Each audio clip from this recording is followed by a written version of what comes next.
All right, y'all. We give praise, esteem, and honor to the living Elohim in the name of Yahushua HaMashiach this day. Let's pick this up in John chapter 5, verse 39. Search the scriptures, for in them you think you have eternal life, and there they which testified me. And you will not come to me that you might have life. I receive not honor from men, but I know you, that you have not the love of Elohim in you. I come in the name, you receive me not. If another shall come in his own name, him you will receive. How can you believe which receive honor one from another, and not the honor that comes from Elohim only?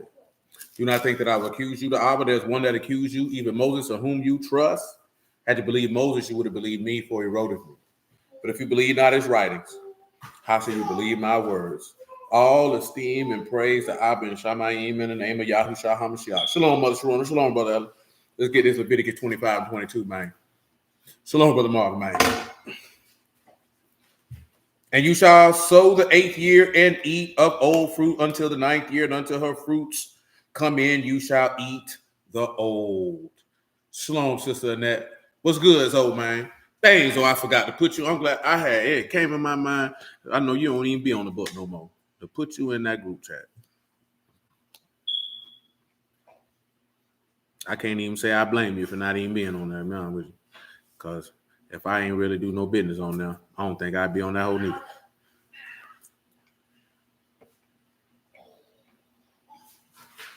I think I put you in there. I don't think it let me. Let me see.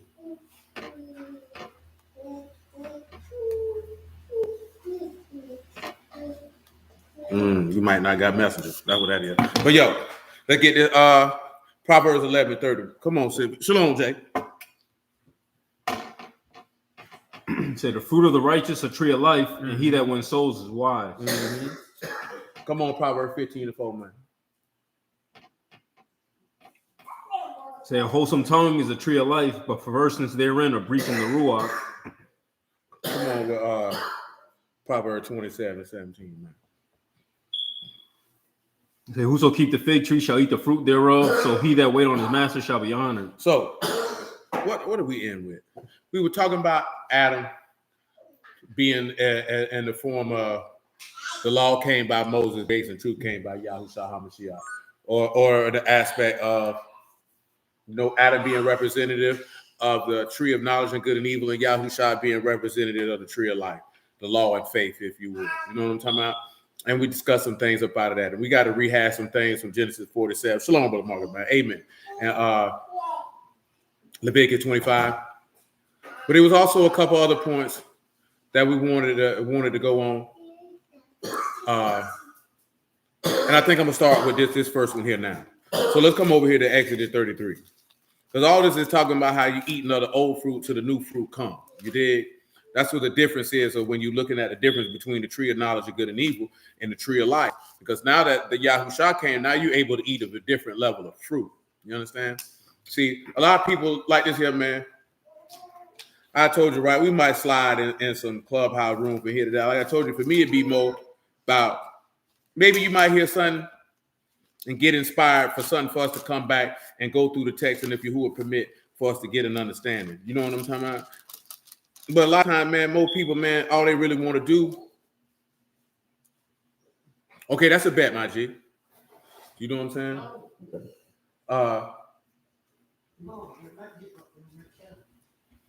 What it come down to is people like to just argue about things. You know what I'm saying? Just for the sake of having a conversation. And I think I had told the brother earlier this week that what good is it if you know all? I say people could get on this app, man, and you could talk, and it can seem that you know a lot of things. But when you cut this phone off and you cut them cameras off, and you know it's evil, no good bastard that anybody would ever want to see. You know what I'm saying? Yeah, think about that, right? Because I'm like, what good is it to sit down and argue about the word all day, every day? And when I say that, meaning that we're not even arguing about things that a man could take it and it'd be beneficial to make him a better man than what he was before he heard it. See, that's just my whole point. There's nothing wrong with discussing the information. But if the information is not going to lead for a person to be a better servant of the living Elohim, a better father, a better husband, a better brother, a better son, you know what I'm talking about? then what good was the information? What was it good to discuss it? If I told them, brother, son, I done told y'all plenty of times. As a man, and you don't have to do it on a great scale. You ain't got to do it to effectually affect a multitude of people. But as a man, can anybody look at you and say my life is better because I know you? Because of the value that you added? Because it was important to you that if there was a way that you could help a man reach his objectives or cause him to be better in some area of his life because he knew you? See, if you ain't got that mindset, man, you ain't even thinking like a man. And you know what I'm talking about? It ain't no way around it. There's no way around it. See, I ain't talking about stuff that people can look at. I'm talking about the way that you think that makes it move for you to be better, to be a man. That it could be out of. See, I ain't just talking about no money, man, and things of that nature, man. Because it's cool if you help somebody put some money in their pocket, man, to feed their family. That's cool. You know what I'm talking about? Ain't nothing wrong with that. But is an individual a better man because they know you? You know what I'm saying? Like, that's what I'm talking about, man. Shalom, my G. Because anybody can help you get some money. But how many men are invested on the fact that they want to make sure you are a better man while you in their presence? I tell you that, man, every man, you should seek to add value to the people that you're around. Not just the men, you should seek to add value to your woman. If you got a woman that you don't even want to add value to, why is she even there? You know what I'm talking about? You should want to add value to your children. All this stuff, man, they're like, this is important. So they're going back and forth about word all day, every day, and the information is about, well, how do we keep the Sabbath? Who cares? What about the Godhead? What about who wants to sit around and talk about that all day? Because like I told y'all Wednesday, man, and I'm going to tell you again, you got to go outside. See, the stuff that we be talking about in Israelite spaces amongst other people who are already in the word, that's cool. The only reason why I mentioned it because everybody act like they care about our people being lost and saving our people out of the churches and our people on the corner killing each other and they doing this, that, there, and the third. But you don't want to go out there and talk to them. Hell, you don't even know how to talk to them. See, that's why I call cap. You know what I'm saying? That's why I call nonsense. I say you lying because you don't really care about them people. Because you don't want to go out there and talk to them. You don't want to fool with them. See, I was just telling the little homie this, man, because he doing sales now, right? You know what's do y'all know what's the number one element of sales that a salesman needs to possess? You know what it is? You know what I'm talking about? Nah, it ain't even that. A true salesman don't even talk, he listen.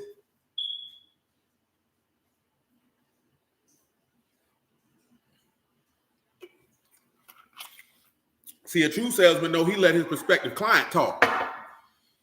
That way he know what a pain point is so he can be able to come in and help. But man, one of the true hallmarks of being a good salesman, man, is likability. People, I'm not like that, personally. I don't give a damn if I like you or not. If what you're selling is something that I desire, you know what I'm talking about? And it's valuable for me, then I'm going to buy it. Some people want experience when they buy stuff. I don't care about none of that. All I care about is the usefulness of the product. You know what I'm saying?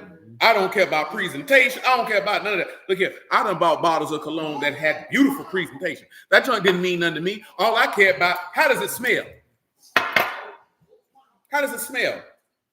I don't care about that. Some people do, though. Matter of fact, let me not say some. Most people do.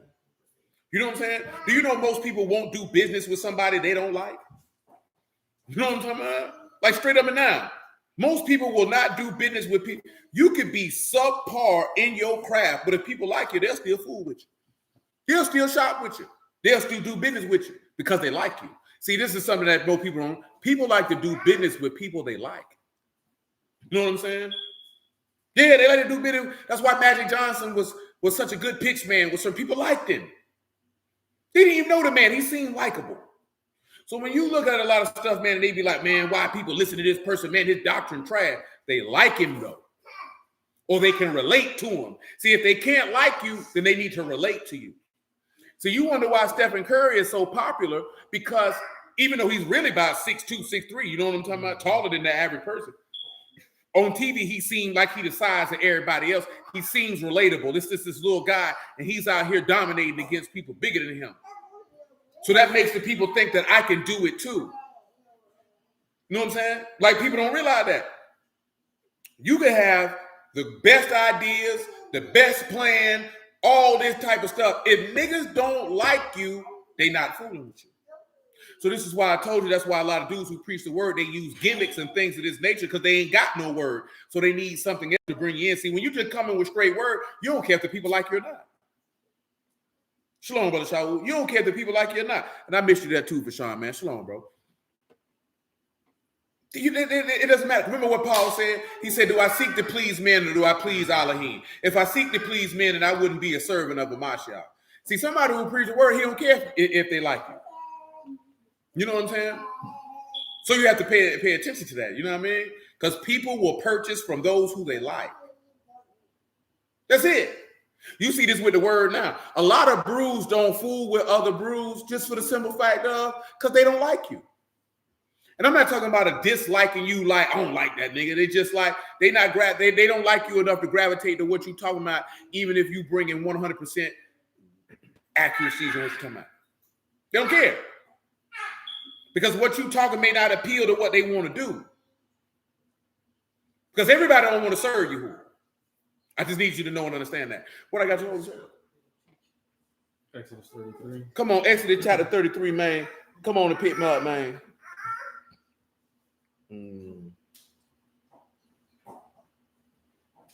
Pick me up at verse 9, man. Hold on. Sometimes people don't like you, but admire you at the same. And that admiration coming in is because they want to be able to do what you can do, and they mad at you because they can't do it, but they respect you because you can do it, and which is really weird. You know what I'm saying? But that's another conversation for another day. Come on, Exodus 33 and 9, man. And it came to pass as Moses entered into the tabernacle, the cloudy pillar descended and stood at the door of the tabernacle and talked with Moses. And all the what? People saw the cloudy pillar stand at the tabernacle door. And all the people did what? Rose up and worshiped. Every man where? In his tent door. Come on with it. And who spake unto Moses face to face? He spoke to him what? Face to face. He spoke to him what? Face to face. As a man speak to his what? Unto his friend. Tell him what friend is right there, man.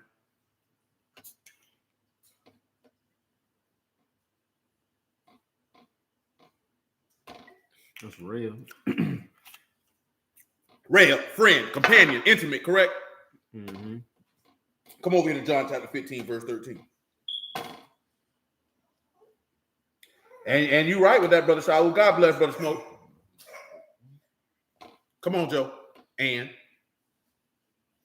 say, greater love have no man than this. Let a man do what? Lay down his life for his friends. Lay down his life for his who? For his friends. Listen. You are my friends if you do whatsoever I command you. See, that's why he say he spoke to Moses face to face as a man speak to his friend, because that was his friend, because Moses did what he commanded him. Come on. Henceforth I call you not servants. He call you not what? Not servants. But what? For the servant know not what his Lord do, but I have called you friends. For all things that I have heard of my Abba, I have made known unto you. See, that's the same thing that he did with Moses, right? Everything he let it be known to Moses. He didn't keep nothing from it. Come on. You have not chosen me, but I have chosen you. See, Moses didn't choose Yahuwah. Yahuwah chose Moses. That's what you see, right? Mm-hmm. Okay. And ordained. Hold on, pause. Let me show you somebody else who will talk face to face like a man talked to a friend. Genesis chapter 2, man, verse 14. And the name of the third river, Hiddekel, that is which go toward the east of Assyria, and the fourth river, Euphrates. Yahuwah Elohim took the man and put him into the Garden of Eden to dress it and to keep it. Yahuwah Elohim commanded the man, saying, of every tree of the garden you may freely eat, but of the tree of the knowledge of good and evil you shall not eat of it. Now, is this not you? You think Yahuwah would talk? Amen, brother. You think Yahuwah was talking to this man behind a veil? Look at this question, right? Is Adam looking at Yahuwah face to face? Yes or no? Y'all answer that for me. Is Adam looking at Yahuwah face to face? Because we finna read, Moses never looked at Yahuwah face to face. But was Adam looking at Yahuwah face to face? Yes or no? Brother Marvin say yes. Smoke say yes. Anybody else like to participate in this particular exercise at this time? Joanne, hush your mouth. I'll say yeah. Civic said, yeah, he ain't say it with no confidence, though. I don't know who you think you talking to. I'm a warrior your butt. Well, Yeah. I say that in the sense that because the man was made upright, he could look at him face to face. He said because he was upright, he could look at him face to face. Anybody else? Now, because he said because he was holy, sinless. Now, for the 4 of y'all that answered, give me book to justify your stance. Kalisha say yes. Give me book to justify your stance.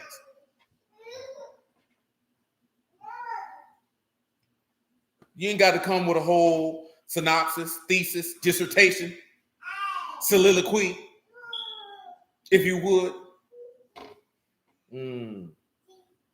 I can't spell none of them words. I'm lying. But who can come up? Who can give a scriptural backing for why you believe he would be able to look at him face to face? Joanne, cut it out. Ain't no mommy. You a rebellious baby. Defiant. Rude. But don't worry. Your time coming. Give me 1 Timothy 2:14. That's what Brother Marvin come with. Hold on, I'll take that. I meant to bring my glasses out the back. Moses died when he see it. No, Moses didn't die. Moses didn't see his face, Monte. Which we about to read that. He didn't see his face. It says, and Adam was not deceived, but the woman being deceived was in a transgression. Boom. So this is what Marvin is using to justify his stance that because he was Kadash and sinless. Now, I want you to know, I ain't saying nobody wrong. I just want you to use your word to back up your answer. That's all. There it says, safe to say he talked with him face to face, but didn't see him because his eyes wasn't. No, he could see. Now, when you see that he said that his eyes were open, it's not open in the aspect as that like he literally couldn't see. You know what I'm saying? Because he could see. How else would he be able to know what they were eating from? Or even know that his wife was flesh is his flesh, bone is his bone. But I'm glad that you said that because some people might think like, oh, they were literally blind. You know what I'm saying? But no, they were not literally blind. So that was a good question. I'm glad you put that out there because I ain't never even think about that. That somebody might look at that and think that they were literally legally blind. Legally blind. Y'all don't know about that. So I can't say no because it said no man can see him and live in Exodus. So I want you to read Genesis 2:17 for me one more time, sir. Whole Exodus 33, by the way. It say, but of the tree of the knowledge of good and evil, you shall not eat of it, for in the day that you eat thereof, you shall surely die. So Yahuwah talking to him right there, ain't it? Mm-hmm. Now I want you to come over here to Genesis chapter 3. I want you to come to verse 8 and read that to me.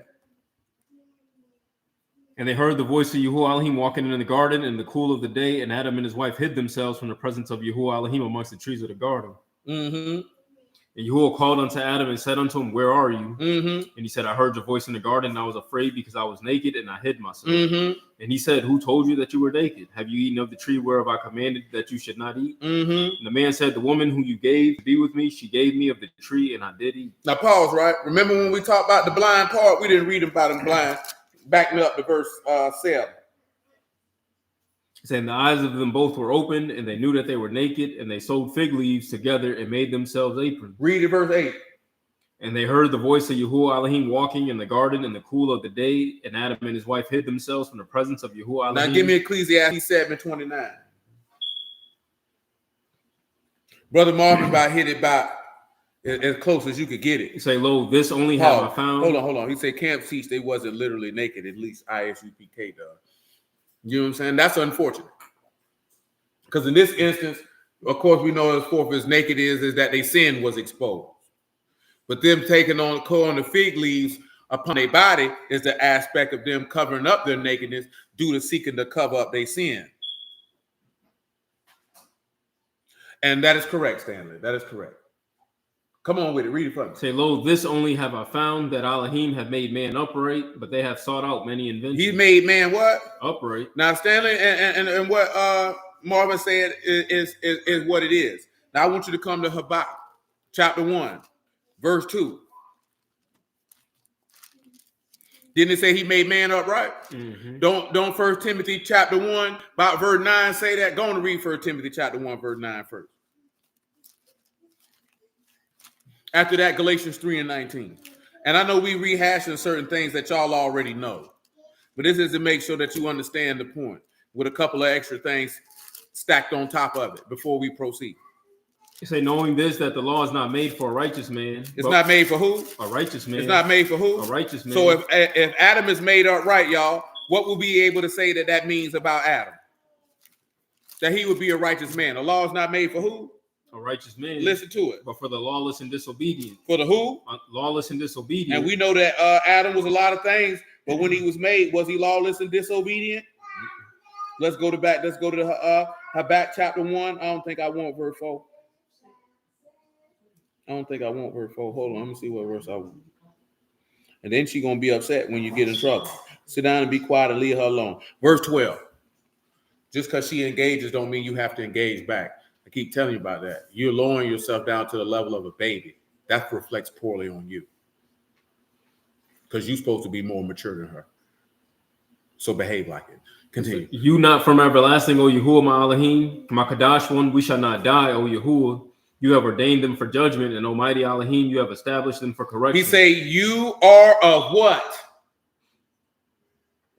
Verse 13. You of pure eyes, then to behold evil. Then to behold what? Evil. To behold what? Evil. And you cannot do what? Look on iniquity. Pause. He said you can't look on what? Iniquity. You can't look on what? Iniquity. Now let me ask y'all this question. How would you go through the text to show that he cannot look upon iniquity? And I see Leisha just put in there where we just went at. Where would you go at in the text to show how he cannot look upon iniquity? Can anybody answer? Where would you go to show why he can't look on iniquity?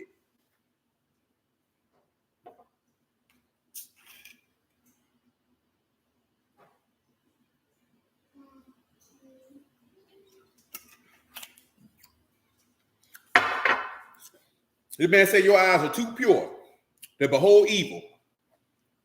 You can't look on no iniquity. Let me show y'all, share with something what y'all thinking about that.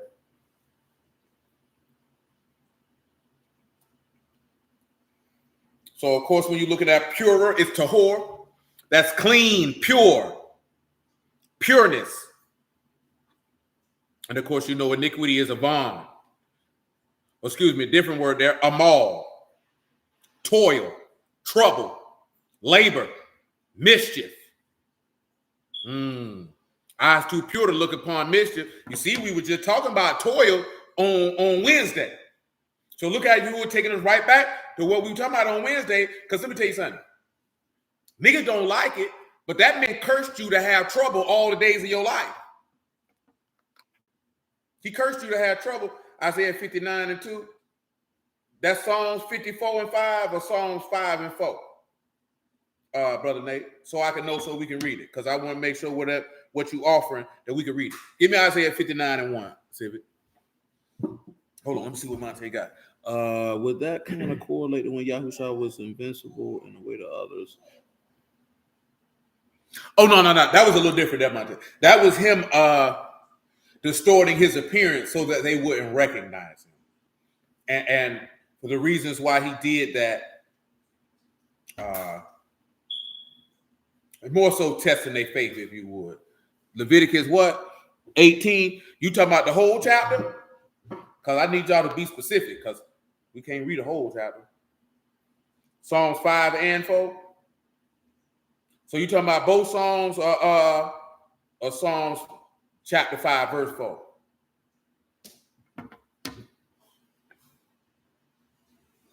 Come on, give me Isaiah 59 and 1. It said, behold, Yahuwah's hand is not shortened that it cannot save, neither his ear heavy that it cannot hear. But your iniquities have separated between you and your Elohim. So Sad mentioned that one there, that your iniquities have separated you. See, he already can't look on iniquity at this point. And your sins have hid his face from you. So this has already happened. He said his sins have hid his face from you. But remember, what is occurring? Why is his eyes too pure to look upon iniquity? So I want you to understand what I'm asking you. Not that he can't look on iniquity, but why? You see what I'm saying? Why? Give me Psalms 5 and 4. Yes, sir. I didn't want to make sure I'm getting what you want read, Brother Nate. Psalms 5 and 4, man. After that, Psalms 34 and 15. Say, for you, not a Elohim that have pleasure in wickedness, neither shall evil dwell with you. Now notice he said he don't have pleasure in wickedness. Evil can't dwell with. This is accurate. Now again, listen. Why? Because it says his eyes are too pure to look upon iniquity. So then we would need to know, why can't he look on it? What is it about iniquity that would stop him from man being able to look at him? You understand what I'm saying? Face to face. Because we just established Adam was able to look at him face to face. You know what I'm talking about? And he lived. Even after sinning, Adam was able to look on him and still live. You know what I'm talking about? But that's another conversation, because he is I'm going to get to it. Just hold on. Give me Leviticus 18, man, verses 7. I think he got on to 15. Let's see what we got going.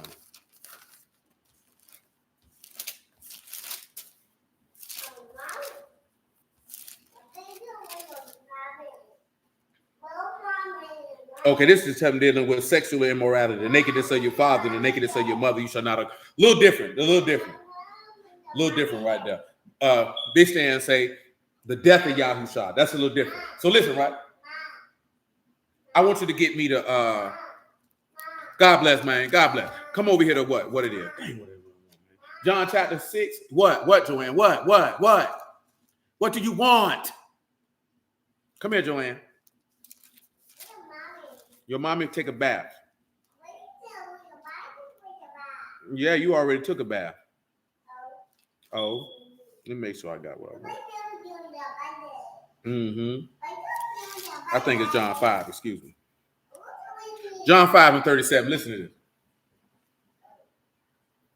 this. Baby.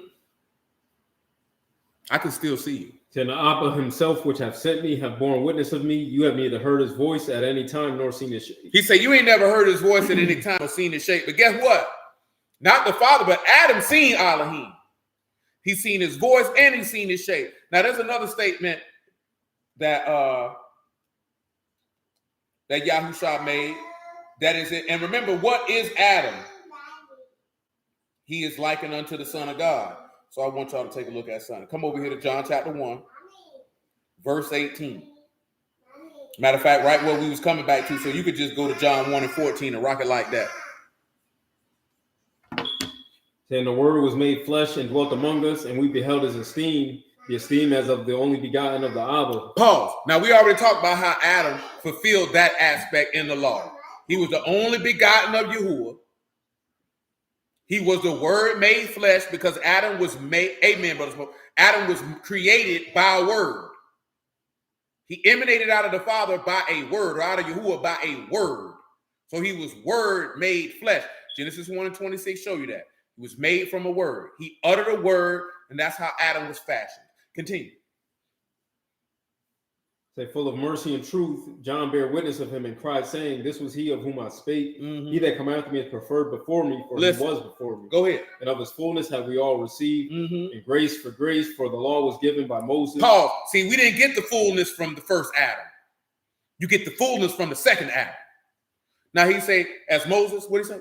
For the law was given by Moses. See, the law was given by Adam. We know that because that was the tree of knowledge of good and evil. And we read that Seth, when he had Enos, that men began to call upon the name of Yahuwah. Romans 10 and 13, for those who wasn't there for that, because I'm finna say it wrong. And I don't want to put it out there and I'm going to paraphrase it wrong. So we just going to go ahead and read it off the page. Romans 10, matter of fact, for you to do that, just give them that Genesis 4 and 26. It might be some people here that didn't hear it on Wednesday. I want to make sure we clip. Come here, Joanne. He's saying, to Seth, to him also there was born a son, and he called his name Enos. Then began men to call upon the name of Yahuwah. Then began men to call upon what? The name of Yahuwah. Notice this, son, right? You don't read where Adam was calling upon the name of Yahuwah. Why do you think Adam wasn't calling upon the name of Yahuwah? Because he's the only begotten of Yahuwah. Remember, Luke cried that he is of Elohim. He already heard and believed in Elohim. Because he is of Elohim. He was begotten of Elohim, if you would. So let's come over here to Romans 10 and 13. So for whosoever shall call upon the name of the Lord shall be saved. Now notice that once his first son can't get cut off because he a killer. He killed Abel, he have another son. How do you think Seth is able to have Enos, and then they call upon the name of Yahuwah. Who you think taught him? Adam. That's who. Come on. Say, how then shall they call on him in whom they have not believed? So how is Seth and Enos going to call on him whom they have not believed? What else? And how shall they believe in him on whom they have not heard? So how is Seth and Enos going to believe on him unless they heard of him? Pause and get me Job 42 before we come right back to this Romans 10 and 14, man. You know what I'm saying? I know as new people be coming through, man. We got to make sure you understand what we're talking about. Listen to Job 42 and 1. Let it go. Say, then Job answered Yahuwah and said, I know that you can do everything, and no thought can be withholden from you. Mm-hmm. Who is he that hide counsel without knowledge? Mm-hmm. Therefore have I uttered that I understood not, things too wonderful for me which I knew not. Things too wonderful for me which I don't know. Here I beseech you, and I will speak. I will demand of you and declare you unto me. I have heard of you by the hearing of the ears. I heard of you by the hearing of the what? Of the ears. I heard of you by the hearing of the what? Of the ears. Now my eyes what? See you. Oh my. You see that? Faith come by hearing and hearing come by the word. That's what he just told you. That's what he just told you. So you don't even realize that when it said his eyes popped open. That's another conversation. Come on to Romans 10 and 14. Brandon, what's good, my G? Shalom, man. Hey, Joanne. Yeah, how then shall they call on him in whom they have not believed? How can they call on him whom they have not believed? And how shall they believe in him on whom they have not heard? How they going to believe on him whom they have not heard? And how shall they hear without a preacher? Well, who you think Seth's preacher was? It was Adam. Who you think Enos' preacher was? It was Seth. How do we know this? Deuteronomy chapter 11. Give me verse 12. This is how we know this. And this is more imperative for men who have sons. This is not to say that you can't do this with your daughters, but it's more imperative for men who have sons. Go ahead, man. Say, a land which Yahuwah Elohim cared for, the eyes of Yahuwah Elohim always upon it. Come on. From the beginning of the year, even unto the end of the year. Come on. And it shall come to pass, if you shall hearken diligently unto my commandments, which I command you this day, to love Yahuwah Elohim and to serve him with all your heart and with all your soul, that I will give you the rain of your land in its due season, the first rain and the latter rain. I got you in the right spot. That you may gather. That's my bad. I feel like I got you in the wrong spot. Let me come on Deuteronomy chapter 6, man. I told you Leviticus, didn't I? I should have said Deuteronomy. That was my bad. I told you. Right chapter, wrong book. Deuteronomy 11 and 12. That's my bad. Right chapter, wrong book. Oh, you is reading Deuteronomy 11. Oh, that's there. It is. Verse 18. That's right. That's what verse 19. Appreciate that, there. This is verse 18. I just had it too high. Come on. So therefore shall you lay up these words in your heart and in your soul, and bind them for a sign upon your hand, that they may be as frontlets between your eyes. See that? You see how that go in and tell you how it's supposed to be a sign in your hand and your forehead? You think the mark of the beast is a microchip? You think it's Christianity? It ain't got nothing to do but the remembering and the activation of a covenant in your heart, man. There's a lot of people talking about you got the mark of the beast now. If you got the mark of the beast, you're lying. Ain't nobody on this earth got the mark of the beast. You can't have the mark of the beast without the beast. And if you think the beast is a political system, then you sadly mistaken. You know how we know this is sadly mistaken? Because the mark that you're looking at here in your law is a mark that's dealing with Yahuwah. A covenant with Yahuwah. Not a covenant with a political system, not a covenant with a land, but a covenant with a deity. See, when you take the mark of the beast, you take an allegiance to be in covenant and worship someone who is not Yahuwah. Remember, man, the stuff not going to go against his law. Y'all already know from Exodus 13 to say the same thing. It say the same thing. You may agree, you may not agree. But you see, if this is in your law, what you think the beast trying to copy? He trying to be Yahuwah. How he going to deceive you with a political system? All they going to be able to do? See, this mark is just like this mark in Exodus. It's just like in the law. He got understanding the dark sentences. I don't know how many times I got to keep telling y'all this here, man. You can't deceive people if the deceit is too far away from what's right.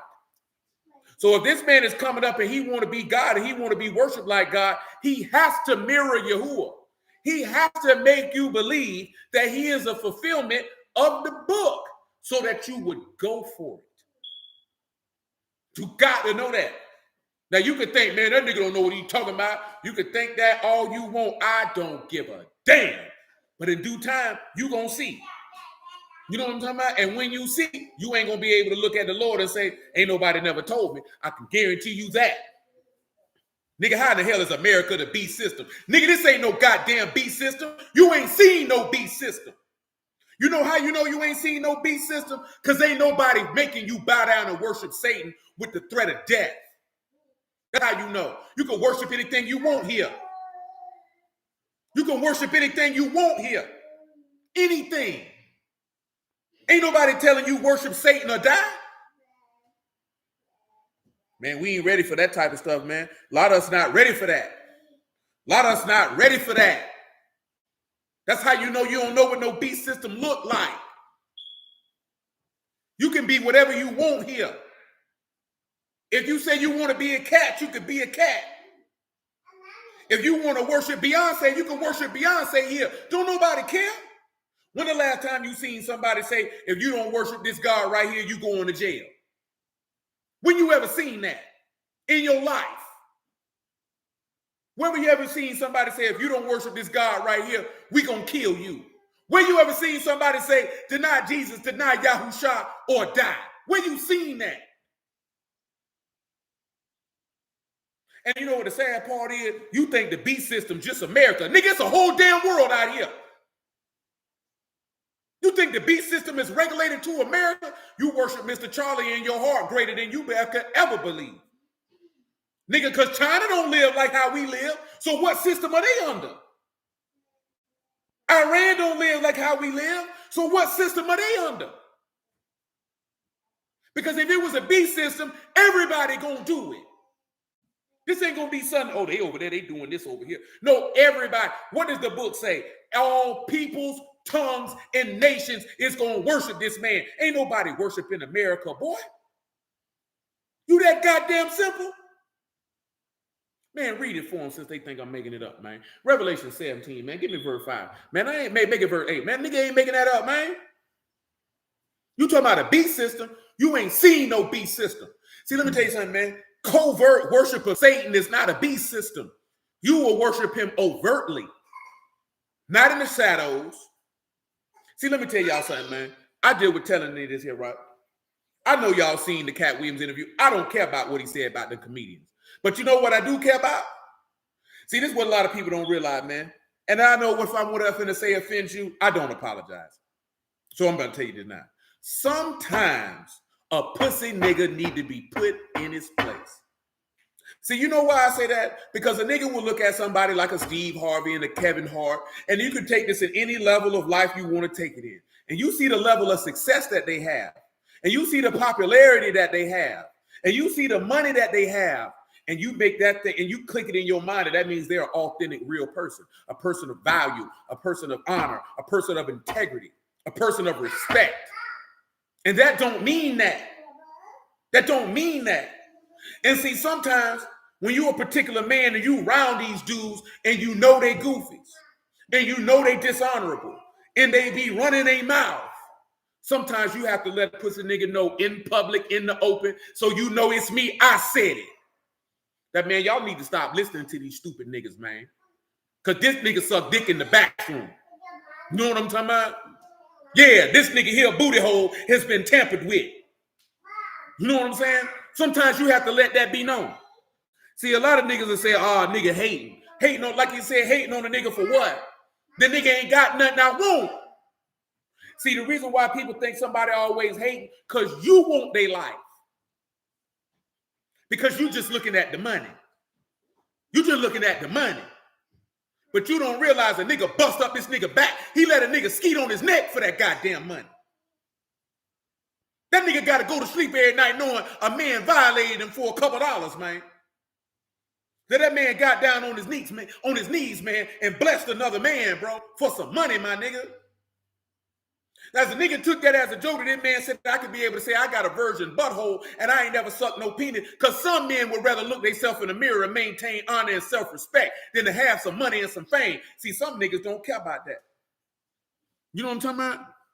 Listen, some of y'all seen when Monique was on Steve Harvey's show, and he say, man, screw the integrity, get the money. He already telling you what type of man he is. A dude said that on Instagram, and you know what I told him? I say, boy, if you say what type of nigga turn down 200 million, you'll let a nigga bust up your back for 20 bands, nigga. And you know, I done told y'all this before. I'm not trying to be funny. I seen niggas messing with punks in the street so they could get bricks of cocaine. So they could get a couple bricks to serve. To let a punk bust up their back. So if I seen this on the street, that a nigga would be willing to let a punk bust up his back for 20 to 22 bands so he could get a brick to make 60, I know full well a nigga let a nigga bust up his back for $1 million. For $500,000. For a chance to be on TV. See, you don't really want to believe, oh, you tearing down the black man. Man, it ain't even about that, man. Man, one thing I can say, boy, that nigga said something real when he said this here, man. It ain't about no race, boy. It's about God and the devil, boy. And that's what a lot of bruised problem is. You think it's about color. Boy, it's about righteousness and unrighteousness. It's about Kadash and unkadash. Boy, it's about Yahuwah and Hashatan. It ain't about no color. Because guess what? It wasn't a single solitary Gentile who killed the Lord. That was you, nigga. The Philistines didn't come get Samson. You did. The Babylonians didn't kill Zechariah. You did. It wasn't the Philistines or the Canaanites that put Jeremiah in jail. That was you. That was you. You did that. But see, we don't want to talk about that because you don't want to talk about sacred cows and men of disreputable character because you care more about popularity and outward appearance and money than you do about honor, respect, and righteousness. You know what I'm talking about? See, our people don't care about that. We don't care about that. And if it was anything you supposed to took away from this nigga interview other than, he dissed this person, he was calling out suckers. He was calling out suckers. And them dudes know they suckers. That's why they come back, he just bitter. That's what hoes say. You know what I'm talking about? Or he needs to get off the drugs. That's what hoes do. If a man get out here and say, boy, you was licking lighty, licking labels, licking balls on the conference room tables, boy, you gonna go get some straightening about that, man. Then you talking about a bunch of men who was willing to put on dresses on television. You ain't supposed to respect that. He said they ain't got no morals. They'd rather be marked out. I'm trying to tell you, but for money and popularity. Man, y'all just don't realize, God bless Brother Lane, y'all brothers just don't realize something, man. The same way you like to point fingers talking about women hold themselves out at the strip club, this, that, and the third. Man, a lot of these dudes will sell their booty hole out, man, for $100,000. You know what I'm saying? And an opportunity to be on TV every week. You know what I'm saying? See, he took a different road. He chose I'll be independent and I'll put my own money up. You can't cancel me. Because if you got these people backing, you got to dance to their tune. You got to dance to their tune. That's how Satan wants you to move. Dance to my tune because you need me, because you want the money, you want the fame. Yeah, and he got something for you, a kielbasa. Now, ain't it funny that this man came out and talked about how these men were punk? Didn't I tell y'all a couple weeks ago that casting couch ain't had nothing to do with women? That it had to do with men? They like men. The women just something to do. They want booty. But you don't believe it because you don't want to believe your favorite music artist is a punk. You know what I'm talking about? You don't want to believe your favorite actor doesn't have another man's wee-wee in his mouth. And you know why you don't want to believe it? And not to say that any of y'all would do this here. You know why y'all don't want to believe? I'm really talking about our people in general. Because most of you would do it. Most niggas, if they had an opportunity to get on TV, they would sell their booty hole too. They would. It's some men that can be dishonorable and go to sleep at night and have no problem with it. And have no problem with it. I don't even see how a nigga agree for somebody to say, hey, put this dress on. How you even agree to that? All that tell me is if you're willing to do that, you're willing to do a little bit more. You're willing to do a little bit more. If you let a nigga convince you to put on panties, stockings, a wig, and a dress, and some fake titties, you willing to do a little bit more. Because at the end of the day, where your integrity at? You want to be in a movie that goddamn bad? The Rock kissed Kevin Hart in that movie. Man, Kid Rock kissed Kevin Hart. Shaq hit him from the back. Shaq got this man bent over a car molesting him. And you know what I seen the nigga say? Anybody who ever been in sports, niggas play like that. Boy, I ain't never been around no man play like that. Man, how you playing about pretending like you are sodomizing me, man? Who play like that? Nothing but a faggot. Ain't no straight man don't play like that. We don't play like that. That's not even funny. How you even find that humorous? What's humorous about pretending to sodomize another man? Come on, bro. There it is. Dudes in drag trying to crack jokes is wild. We know who was in the Range Rover with the boy. You know who was in the Range Rover with the boy. You know what I'm talking about? Yeah, man, that's one of the reasons why Pimp ain't here no more. Because he feel the same way I feel. See, for me, it's not the fact that you're gay. It's the fact that you're doing it in secret. You know what I'm talking about? It's the fact that you're doing it in secret. If you got to do it in secret, that means you ain't got no business doing it. You know what I'm talking about? What did the Lord tell you? What's done in the dark is going to come to the light. If you can't do it in the open, that means you ain't got no business doing it. If you got to hide, connive, scheme, plot, cover, you ain't got no business doing it. Because you should be able to do it in the open. If you're trying to cover it up and hide it, that means you're shamed. Ain't that's what you just seen in your law? When they did something they had no business, they were shamed. What they tried to do, they tried to hide. They tried to hide. Because we know who was in the Range Rover with the boy. Stop getting in the Range Rover with the boy. You know what I'm talking about? Straight up, man. Straight up. We supposed to, if you say you a Yahudim, man, you supposed to be able to live your life freely. Openly. I ain't got nothing to hide. I ain't got nothing to hide, baby. Come on in here. Everybody got skeletons in the closet, not when you're born again, baby. Come on in. Ain't no dead bodies in here. We don't hide death in here, baby. We purged that out and became a new creature. Ain't nothing but life in here, baby. What skeletons to hide? You got to stop honoring men just because they popular. Just because they seem to have resources. That don't mean he a man of honor. It don't. It don't. It don't. You know who think like that? Women. Women are moved by status and resources on how they respect somebody. That's a female move.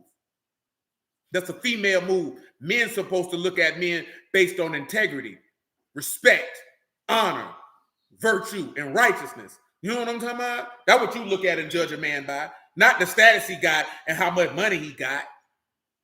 That's whole stuff. Straight up and down. That's whole stuff. That means you a groupie, boy. You a groupie. You looking like that, you a groupie. And there's a lot of groupies in the word. I ain't gonna lie to you. Come on with us. Where you at? Revelation 17 and 8. Give me Revelation 17 and 8 while I get me a breath. Say the beast that you saw was and is not, and shall ascend out of the bottomless pit and go into perdition. And they that dwell on the earth shall wonder, whose names are not written in the book of life from the foundation of the world, when they behold the beast that was and is not and yet is. And here's the mind which have wisdom. 7 heads are 7 mountains on which the women sit. There are 7 kings, 5 are fallen. One is, the other is not yet come. And when he come, he must continue a short space. And the beast that was and is not, he is the 8th, and is of the 7, and go into perdition. And the 10 horns which you saw are 10 kings, which have received no kingdom as of yet, but receive power as kings 1 hour with the beast. 1 hour with the beast. These have one mind and shall give their power and strength unto the beast. I probably should have had you in by verse 12, but it's okay. You just keep on going with it. They shall make war with the Lamb, and the Lamb shall overcome them, for he is Lord of lords, King of kings, and they that are with him are called and chosen and faithful. Listen. And he said unto me, the waters which you saw where the horse sitting on, where the horse sit, are peoples, multitudes, nations, and tongues. Peoples, multitudes, nations, and tongues. Revelation chapter 12. Is it 12 that I want? Yeah, it's 12 that I want. 12 and 7. Tell me what that says. And there was war in Shamaim. No, it ain't. 13. My bad. 13 and 7. I don't know what you're talking about, GP. I ain't gonna lie to you. And it was given unto him to make war with the saints, to overcome them, and power was given him over all kindreds and tongues. Over and all who? All kindreds. And all who? Tongues. And all who? And nations. And all who? And all that dwell upon the earth. Now come on, America ain't got that type of power, man. America got power over all kindred, tongue power, and all who? And nations. All nationalities. All nations and all that dwell upon the earth. And everybody that dwell on the earth. Shall worship him. Shall work. Is everybody on the earth worshiping America? You can't even worship America. America can't be worshiped. America is a fictitious entity. You don't worship a country.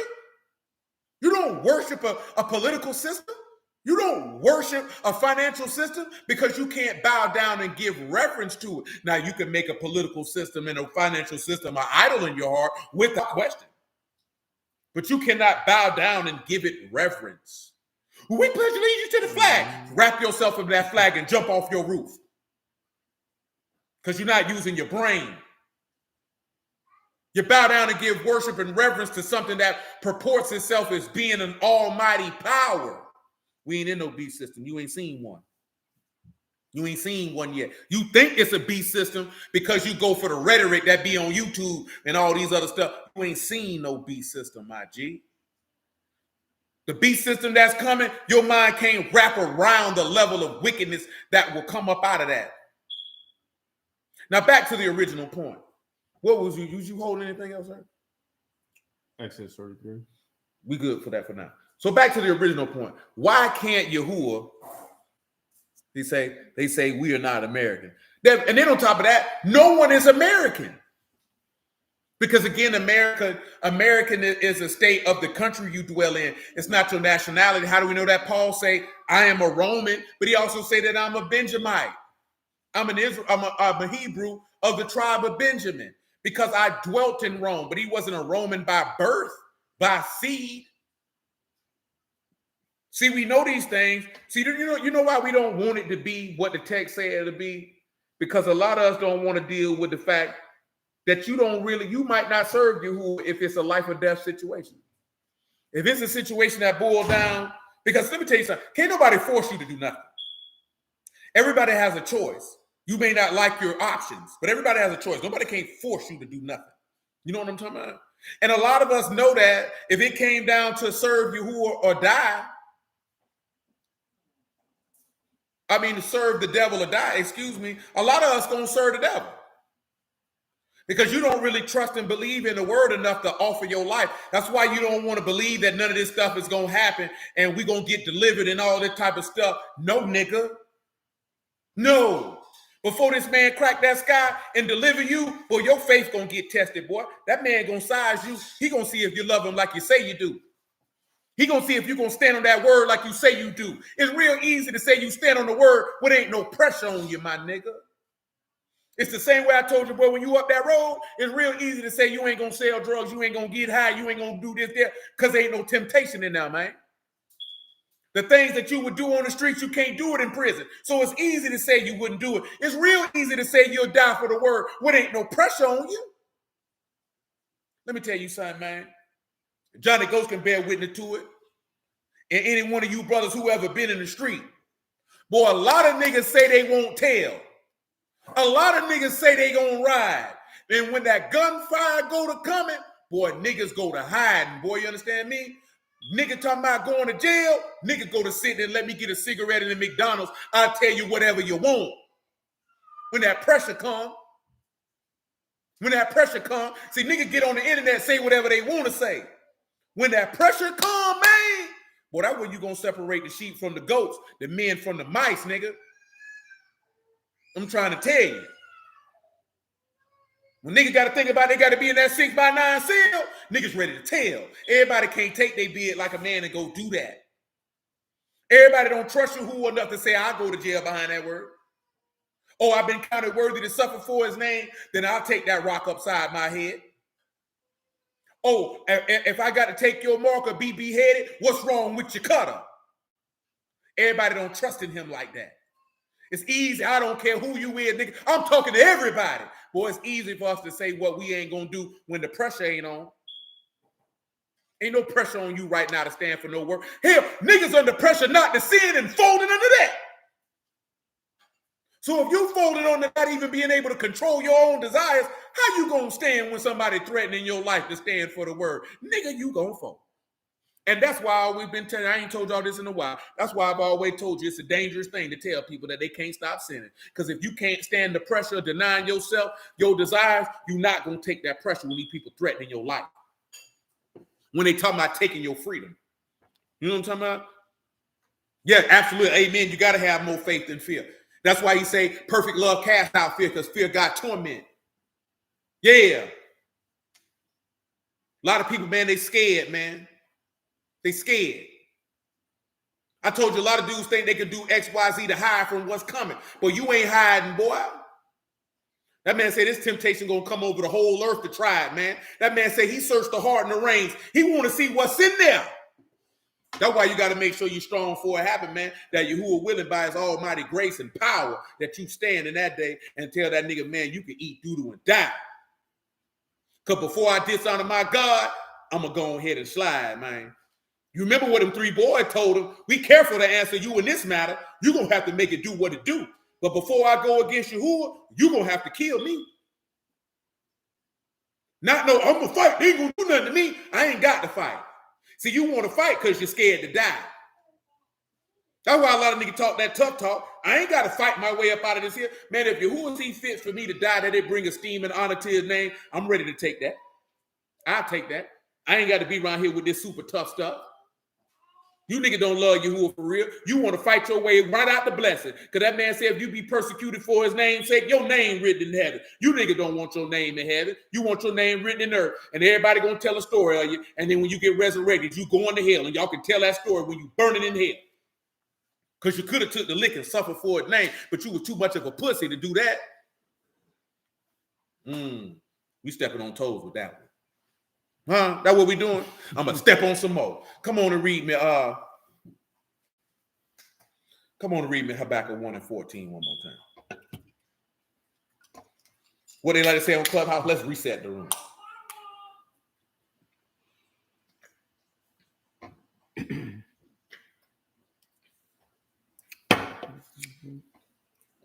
Now we were talking about why could Adam look him face to face, but then nobody else after that could. Before we do that, that's just to reset it, man. Get him John 1 and 18 one more time. Shalom, East, man. And John 5:37 one more time. And no man have seen Elohim at any time. The only begotten Son, which is in the bosom of the Abba, he have declared. Tell him what declared means.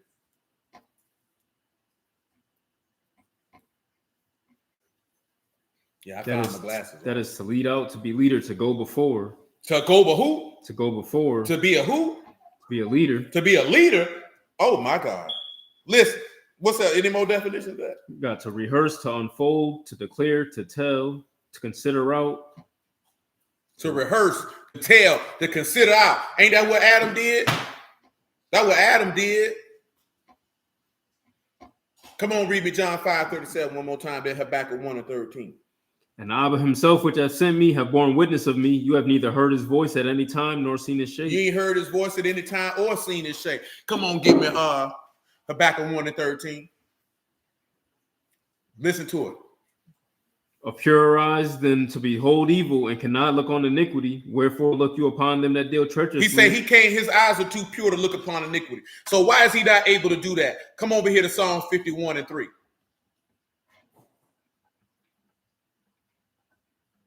For I acknowledge my transgression and my sin ever before me. Against you only have I sinned and done evil in your sight, that you might be justified when you speak, be clear when you judge. Listen.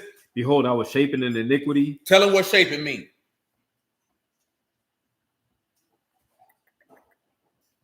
That's cool. That's to twist, to whirl, to dance, to strive, to fear, to tremble, to travail, to be in anguish, to be pained. I'm in anguish and I'm in pain. Ain't that what he said the curse of the ground would be? Come on. You were shaping in what? Iniquity. Tell him what iniquity is here, man. It's different than them all what we read in the other passages, man. And Habakkuk, which meant toil, pain, or trouble. What's iniquity that's here? Avon. Avon. And what that is? Perversity, depravity, iniquity, guilt of punishment of iniquity. Saying in sin did my mother conceive me. Tell him what's conceived in sin is there, man.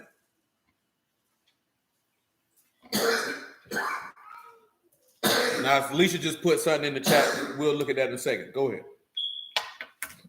Sin is caught. What is that? Sin. Guilt for sin. Guilt for sin. Punishment for sin. And what's conceived? Yakam.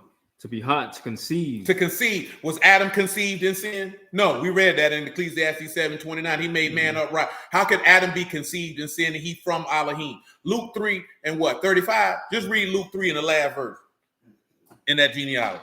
You know, I heard somebody say that today in Mary's genealogy in Luke 3. I laughed out loud. There wasn't nobody around. See, and I'm only saying that because, again, praise be to Abba and Shamahim in the name of Yahushua, because y'all know that Luke 3 and Mark 1 has nothing to do with Joseph and Mary. See, y'all don't even realize how serious that there's people who argue all day that that's the genealogy of Joseph and Mary, but we know that's the genealogy relating to the promises of Abraham and David to Yahushua, and to link Yahushua to Adam for the purposes of the redemption of death. Why would that be Mary and Joseph genealogy? Where you even reading the book, there's a genealogy for a woman. Why would we need to link the Lord to Joseph for? What would we need to link him to Mary for? We need to link him to the characters that matter. Abraham and David, who matters. Who did he make a covenant with as it pertains to Yahushua? He said, Abraham, and you shall your seed, shall all the nations of the earth be blessed. Didn't he say, out of your loins shall him, the fruit of your loins, sit upon my throne? That's what Matthew 1 is about. That's why it's important. Then you notice in Matthew 1's genealogy, it didn't even go all the way back to Adam. It got you to Abraham and David, and then it stopped, because that's why, so he can link to the covenants with them.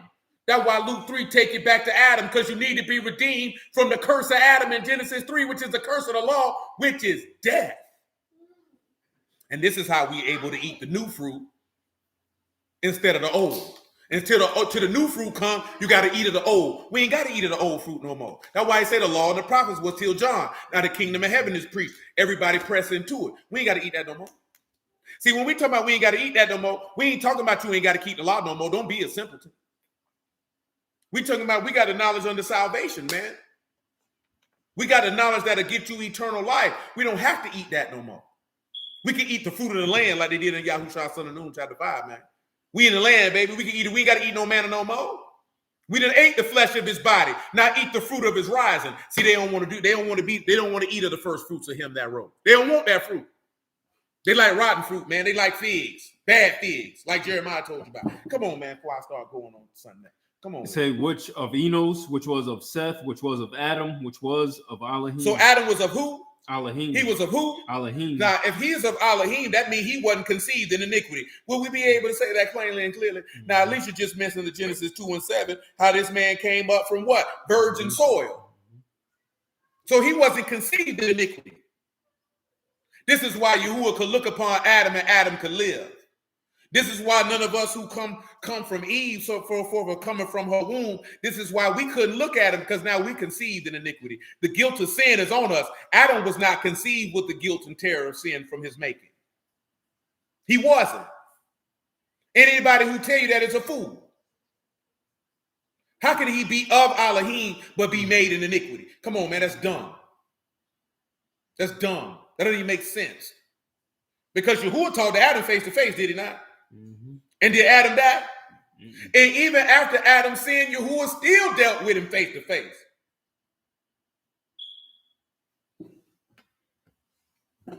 Oh, that's another conversation. I know we talking heavy right now. Some people are like, man, that nigga, they're crazy. I might be. You know what I'm talking about? I might be. Thankfully, I don't give a damn what a nigga think about me. Amen, Brother Smoke. I definitely don't. Just go look in the word, man. Search it out and see it. Look at it for yourself.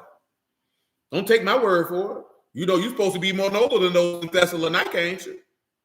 That you search the scriptures daily to see if that's your God. That ain't mine. But guess what? I done already did that. You know what I'm talking about? And Yahuwah permitted me to speak. So therefore I speak. You know what I'm talking about? Now, if you agree, fine. If you don't, fine. Guess what? If you agree, guess what that means? Praise be to Yahuwah. And if you don't agree, guess what that means? Praise be to Yahuwah. Yahuwah gonna be praised regardless. Don't make me no never mind. See, that's what a lot of people's problem is. You want people to agree with you because you want it to be about you. See, it's about Yahuwah. It don't matter if you agree or not. Yahuwah still gonna be right. You know what I'm talking about? Because it ain't about if I'm right. It's about if Yahuwah right. That's the mind frame we got to have. Stop worrying about you being right. Let Yahuwah be right. Ain't that what the book say? Let Elohim be what? True, and every man a what? Okay, so let that be the case then.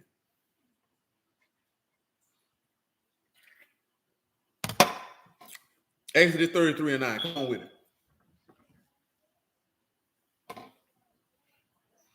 And it came to pass as Moses entered into the tabernacle, the cloudy pillar descended and stood at the door of the tabernacle and talked with Moses. And all the people saw the cloudy pillar at the tabernacle door, and all the people rose up and worshipped every man in his tent door. Listen. Yahuwah spake unto Moses face to face, as a man speak unto his friend. Now we talked about that, right? We read earlier to John 15, right? I don't call you servants, but what?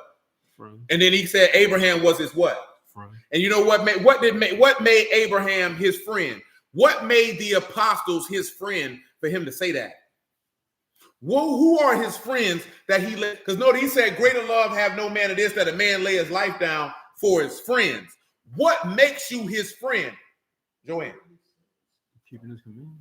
No, keeping his commandments don't make you his friend. What'd you say, no? That's the same, but that ain't what make you his friend per se. It's something else that make you his friend. Huh? No, that's the same as what they said. Abraham is your key and what makes you his friend. Faith. Just that simple.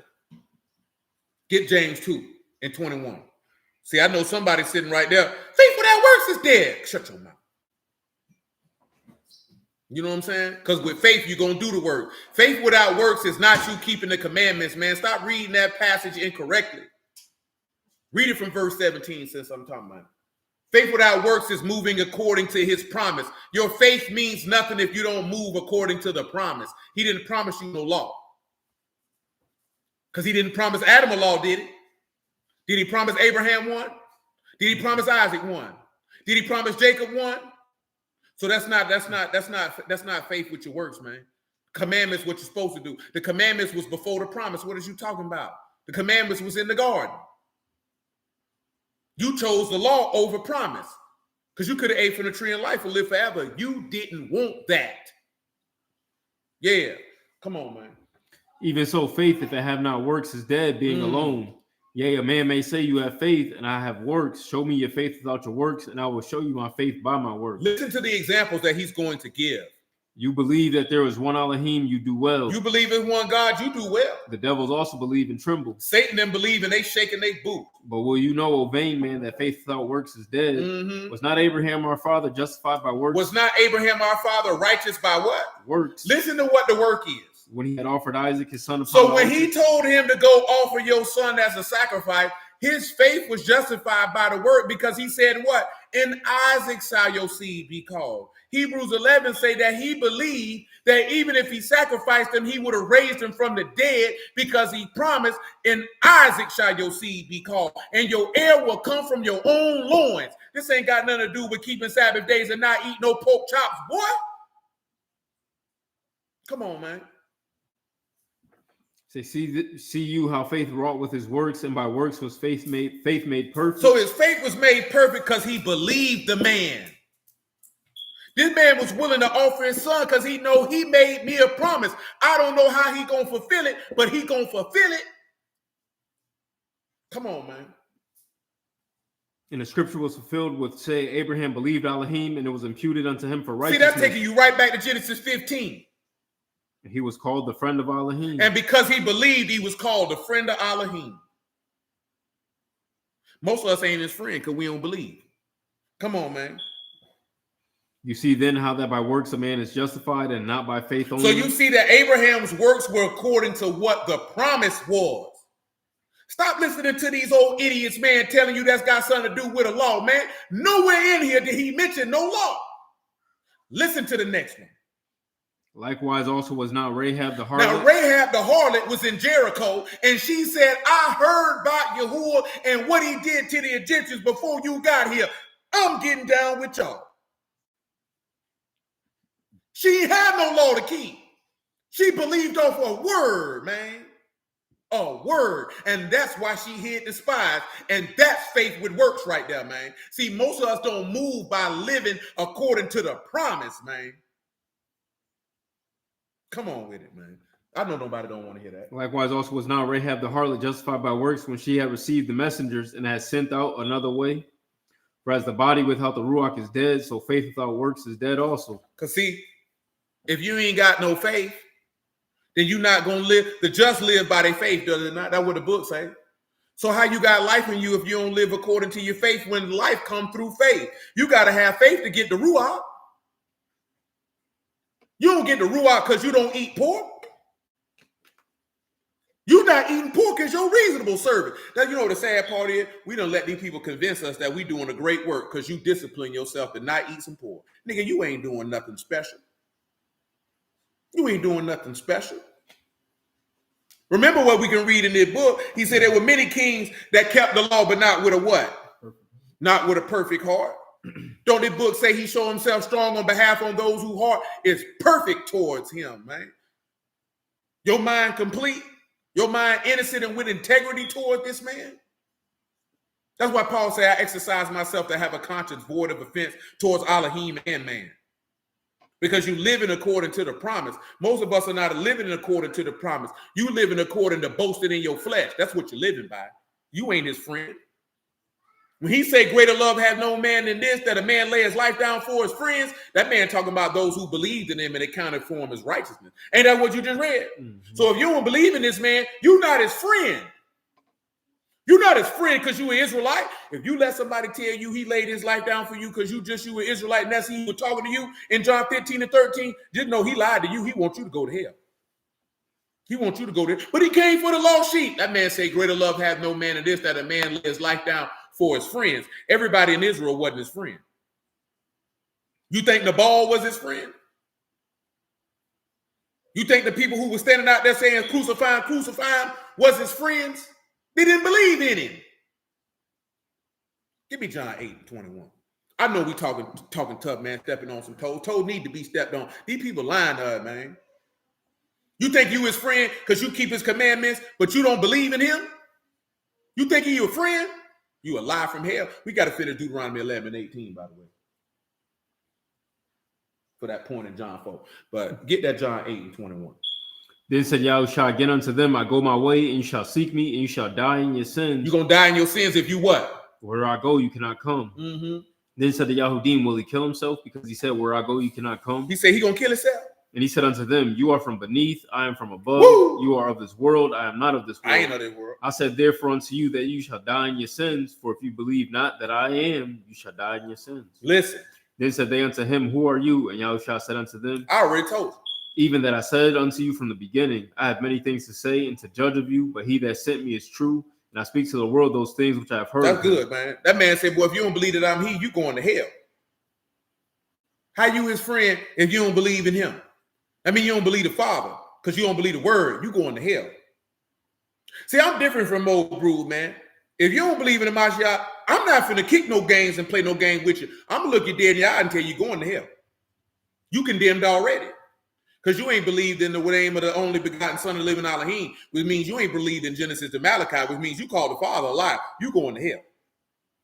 You know what I'm talking about? Yeah.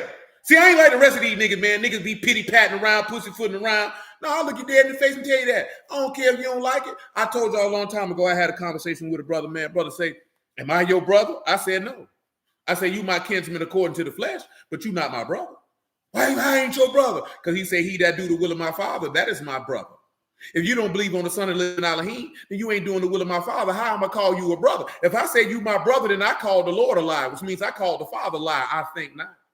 I'm not finna do that to appease you, to placate and pacify you. He said, so if I ain't your brother, I say, see, you heard that and you automatically assume that I would treat you poorly because that's what you would do. See, you got to understand something, that when you say certain things and people get a reaction, they telling you what they would do in that situation. I say, just because I said that you're not my brother, you my kinsman according to the flesh, that don't mean if you was hungry that I'm not going to feed you. That don't mean if you had need that I wouldn't fulfill your need, because I ain't that type of nigga, my G. I ain't going to be like, you don't believe what I believe, so screw you. No, that's what you would do, brother. See, I'm not you. See, my actions are not dictated on whether somebody agree with what it is that I believe in, and it's how I'm going to interact with them. See, that's how you move, brother. That's indicative of the heart that you have.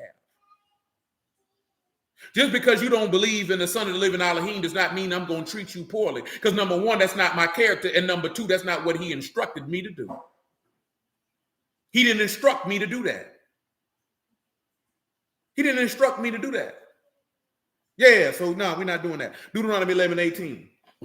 You got to realize that, man, a lot of people who don't believe in the Lord, they believe that you would treat them like they would treat you. That's why they come with that. That's why I be telling you, man, y'all got to slow down and pay attention to people, man. Listen to people, man. Try to understand human nature and psychology, man. People say and do things, man, mass majority of things that people say and do is really how they feel about themselves. I always tell you that, but I really want y'all to know that. And I'm telling y'all that because my mama told me that when I was a child. My auntie told me that. My granddaddy told me that. I had older cats in my neighborhood tell me that. So I understood that the actions of others is really indicative of what they got going on the inside. It ain't got nothing to do with me. So what you say and what you do ain't got nothing to do with me. Now, when I say that, that means that some people can do some things and they don't realize that that's causing harm. Everything that somebody does is not always indicative of that they have some foul and evil intent. You know what I'm talking about? Or they got some inward trauma going on. But just because somebody do something doesn't mean you have to personalize it as if they have this great hatred towards you. Sometimes people make some mistakes and they'll realize they make the mistake and correct it. You know what I'm talking about? Especially if they love you and care about you. Ain't nobody who love and care about somebody wants to intentionally injure them. Because why would you want to cause pain to that of which you love? That don't even make sense. You know what I'm saying? That's not, you don't want to do that. But then there's certain things where you can see that this person got something going on inside of them. That ain't got nothing to do with me. So, you know what I'm saying? I'm not finna internalize what you got going on. You know what I'm saying? I'm not. You got to realize that, man. Your life will be easier and better. Come on, man. Deuteronomy 11:18. Therefore shall you lay up these words in your heart and in your soul, and bind them for a sign upon your hand, that they may be as frontlets between your eyes. I forgive y'all. We read that. We went a whole bunch of other stuff. That's how it goes sometimes. That's how it goes. But pray be to you. Come on. You shall teach them to your children, and speaking of them when you'll teach them to your who? Your children. To your who? Your children. And when you do what? Speak them when you sit in your house. Didn't Yahushua teach them when he was sitting in his house, in the temple? What else? And when you walk by the way. Wasn't he teaching it to him when he was walking through the streets of Jerusalem and all through Yasharal? Mm-hmm. What else? When you lie down. Didn't he teach it to the spirits in prison when he died? Mm-hmm. When else would he say he gonna teach it to him? And when you rise up. Didn't he teach him the word after he resurrected from the dead? Come on, man. Praise God. And you shall write them upon the doorposts of your house and upon your gates. You know, I heard somebody say, if you keep the law, do you write the law on the doorposts of your house? Man, I'm like, certain stuff like that, man, I'd be like, you know what? I'm not having this conversation with you. Let me tell you, brother, son, man, I really want y'all to understand this here. Real talk, man. I don't care who you're talking to. Hebrew, Christian, nigga around the corner, atheist, a bassist, a crackhead, I wouldn't care. You have to recognize when somebody asking you questions to try to tempt you. Once you peep, see, stop being so big on trying to be right and win an argument. Stop doing that. How many times did they come to the Lord and he knew why you tempted me? You got to peep when somebody trying to tempt you because they're trying to get you to speak out of turn so they can say, gotcha, nigga. You know what I'm saying? You got to know that. So when you peep that, you got to have, this is why he said you got to be what? Wise as serpents, harmless as doves. Shalom, blood. Like, yo, you got to peep the play. Once you peep the play, you got to move with the skill. Stop going to every party somebody invites you to. Like I told y'all the other day, man, or it might have been on Clubhouse. I can't remember. My mind back. You ain't became a man until you can turn down sex. What do I mean by that? See, when you still thinking like a little boy, you'll have sex with every woman who offers you vagina. See, the reason why most men have sex with every woman who offered them vagina is for two reasons. One, they have no control over their loins. And two, they're not really used to female attention and validation. So they'll slay whoever offer it to them because they still thinking like a boy. They don't understand the value of their seed. They don't understand the value of giving their body to a woman. So they'll just go after pleasure. When you become a man, you realize that it's not women who hold the key to sex. It's you. When you become a man, you don't be like these dudes on the internet. Women control access to sex and men control access to relationships, regurgitating what they heard Kevin Samuel say. See, you'll realize that it's actually you, the man, who has access to sex. Because most men do not have the mental and spiritual maturity to be able to say, nah, baby, I'm good. I'm straight. Or even the fact that they can have an interaction with a woman and sex is not their objective. Like, I'm not even trying to have sex with you. Matter of fact, the fact that I am conversing with you on a consistent basis is proof positive that I don't want to have sex with you. Because I do not approach or pursue women for sex who haven't even shown me that they like me. I don't do that because I'm not going out here trying to convince you that you should give me your body by making you like me. See, that's when you've actually became a man, because now you value that you have purpose, you have practice, you have things that are more important than how many women you can lay down with. Yeah, but see, that's a whole nother deal right there, man. That's when you've actually become a man in the mind. In the mind. This is not devaluing a woman. It's saying that, hey, I'm not having sex with every woman just because she offered me vagina or because I have access to vagina. No, I'm not doing that. Because I have things of greater importance to put my hand to the plow to accomplish. So that means that this woman has to show herself that she is a fertile soil, a woman worthy of me giving my seed to and laying with.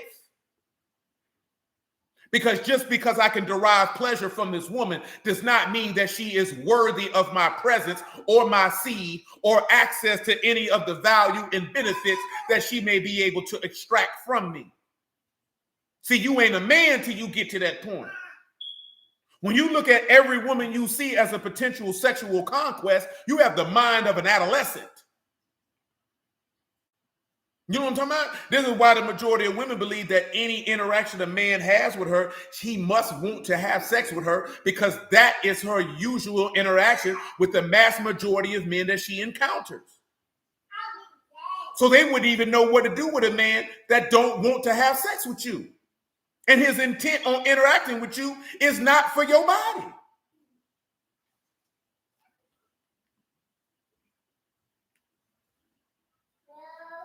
What you mean, Brother Nate? I just missed what you were talking about. Oh, you talking about, man, I ain't gonna lie to you.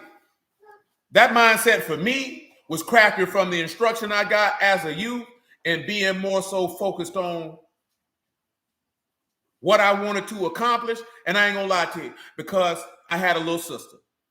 And as growing up, man, a lot of the girls in my neighborhood, man, in my apartments and who I grew up with, they were stomped down whores. I'm not saying that for shock value. I'm not saying that to be mean. I'm just saying that because that's just the reality of the situation. You know what I'm talking about? That when I was at Landon Middle School and Inglewood High School, well, them girls was getting it in consistently. And I noticed one particular trait that all of them happened to possess, that most of them did not have a man in their life that loved them. You know what I'm talking about? So I had resonated in my mind pretty early to make sure that if my sister didn't know that no man on the earth loved her, that I did. And then because I did not want my sister to grow up to be a whore, then it was obviously manifest that if I was going to want that standard for her, that I would have to hold that standard for myself. I also understood and knew that my seed was very valuable. And I observed that a lot of these women, that though they might be cool, that if I wouldn't make them a wife, then I wouldn't give them my seed. Straight like that. And I understood that at like 16, 17 years old. You know what I'm saying? That if I wouldn't make her my wife, why would I have a baby with her? Why would I do that? Why would I tie myself to somebody who I don't want to fool with? And I already know that I don't want to fool with them in this capacity. And if my homegirl, when I used to hustle on Atlantic Beach, was here, she could tell you, because the last time I talked to her, she was like, yeah, you still ain't had no kids yet. She said, you always said you wouldn't have kids unless that woman was your wife.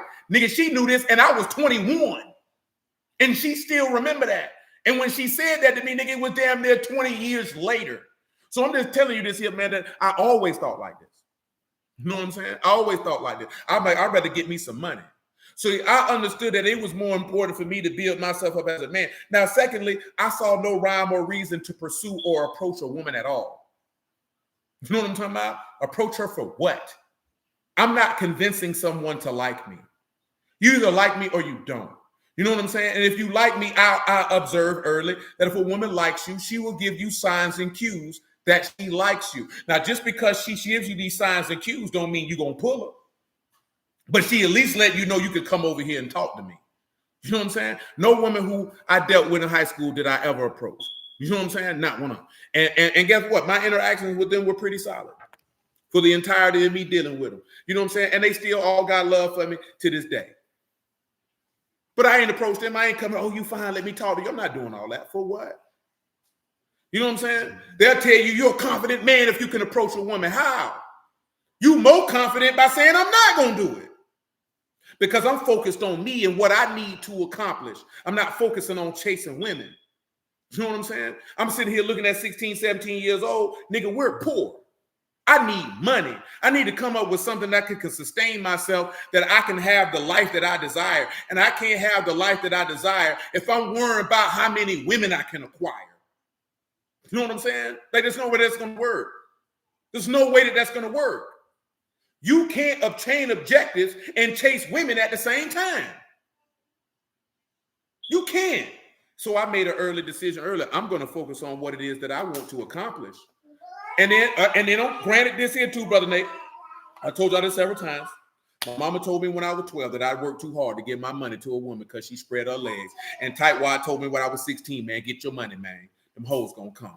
And he said, when they come, pick the right one. So I was already trained to focus on building yourself. You'll come across a woman along the way. And when you do, make her earn what you give her. You know what I'm saying? I was taught that as a jit. So that's just a blessing of God. I got put up on game at an early age. See, again, this ain't no belittling to no woman. This allows you to actually filter and vet to make sure that you allow the right woman access to you. You know what I'm saying? See, when you out here chasing women, worrying about women, you will allow any woman to have access to you. This is why Yahuwah told you in Proverbs 6, don't lust after a woman's beauty with your eyelids. You know what I'm talking about? This is why he told you that. This is why he told you a woman without discretion is like a pig with a jewel in its snout. Just because she look good, if she ain't got no type of brain, so what? It was certain thing when I was young, like I could see a chick do, like I wouldn't marry a woman who drank. I want to marry a woman who cursed. I want to marry a woman who smoked. I see that as I didn't see that this is even before talking about how many men she having sex with. This is not the type of conduct that I want raising my children. Nigga, you act like a man. I don't want that. I'm not a homosexual. I don't want no masculine acting man. I want to be in a house with another dude. That's not what I want raising my children. Because that means in reality, you might not have nothing to give them. I don't want that. I need somebody who's soft and gentle to care for mine. That's what I would prefer. But see, these things, sometimes, see, let me tell y'all something. It don't matter when you learn it. Some of us learn things younger. Some of us learn things later. But as long as you learn it. And don't kick yourself in the behind about what you didn't know. You didn't know what you didn't know. Give thanks to Yahuwah that you know what you know now, that you can maximize that information for a better you and a better life. When you focus on what you didn't know, what good is that going to do you? That time is gone. You know what I'm talking about? Ain't no need to focus on that, baby. Focus on what you got right now so you can improve. You did? But now you talking about the word. When I got in the word, I definitely wasn't worrying about no woman. Man, my mind on saving my soul. Man, I ain't worrying about chasing behind no woman, man. You know what I'm talking about? I ain't worried about that. I knew, man, if you do what you're supposed to do, man, a woman come cross your path. See, the problem with a lot of brothers is you worry about having sex. Sex is your main motivator. Sex cannot be your main motivator. Because that's how you pick the wrong woman. You know what I'm saying? You can't think with your wee-wee, man. You can't be thinking with your pee-pee. You got to think like a man, bro. And also, you got to know who you are as a man to know what you want in a woman. If you don't know who you are as a man, then you ain't going to never know what you want in a woman. You'll go for anything. You know what I'm talking about? I done told y'all that before, man. When I was young and chicks, you'd be like, I love him. I used to ask him, what you like about him? I love him. I said, man, you don't like this nigga. You know what I'm talking about? You just talking. I had a different frame of mind as a kid. You know what I'm saying? Because I observed people around me. You know what I'm saying? I sought to understand the mindset and thought process of others. And I asked questions. And I only asked questions so I could understand their thought process. Because I don't care about your personal business. I care how you think. Because how you think, I might run across somebody later in life who think just like you. I would know how to move and maneuver with them because I've seen that person before. You know what I'm saying? You want to understand how people think. Not trying to get in their personal business. I need to know how you think. Because if I know how you think, I know how to deal with you. You know what I'm talking about? If you don't understand how people think, man, you'll deal with anything. But nevertheless, what you asking? You go Deuteronomy 11. We good, man. G. That Deuteronomy 11 about teaching your children took us to show how Adam taught Seth and how Seth taught Enos. And this is how men were able to call upon the name of Yahuwah. Back to Exodus 33 and 12. Well, we're gonna get one thing I wanted to get. We ain't gonna get the other two. So we about an hour and a half in. I know we ain't gonna do that. Let you be esteemed either way. Verse 11. For sure, my G. And Yahuwah spake unto Moses face to face as a man speak unto his friend, and he turned again into the camp, but his servant Joshua the son of Nun, a young man, departed not out of the tabernacle. Moses said unto Yahuwah, see, you say unto me, bring up this people, and you have not let me know whom you will send with me. Yet you have said, I know you by name, and you have also found mercy in my sight. You found mercy in my what? In my sight. Notice he said, I know you by what? By name. By what? By name. Let me tell you something, man. How he know him by name? Name written in heaven. You want this man to know you by name. Look here, man. Moses ain't no different than you and me. The same way he know Moses by name, he can know you by name. He can know me by name. Come on with it, man. Now, therefore, I pray you, if I have found mercy in your sight, show me now your way, that I may know you, that I may find mercy in your sight, and consider that this nation, your people. And he said, my presence shall go, and I will give you rest. Tell him what presence is, man.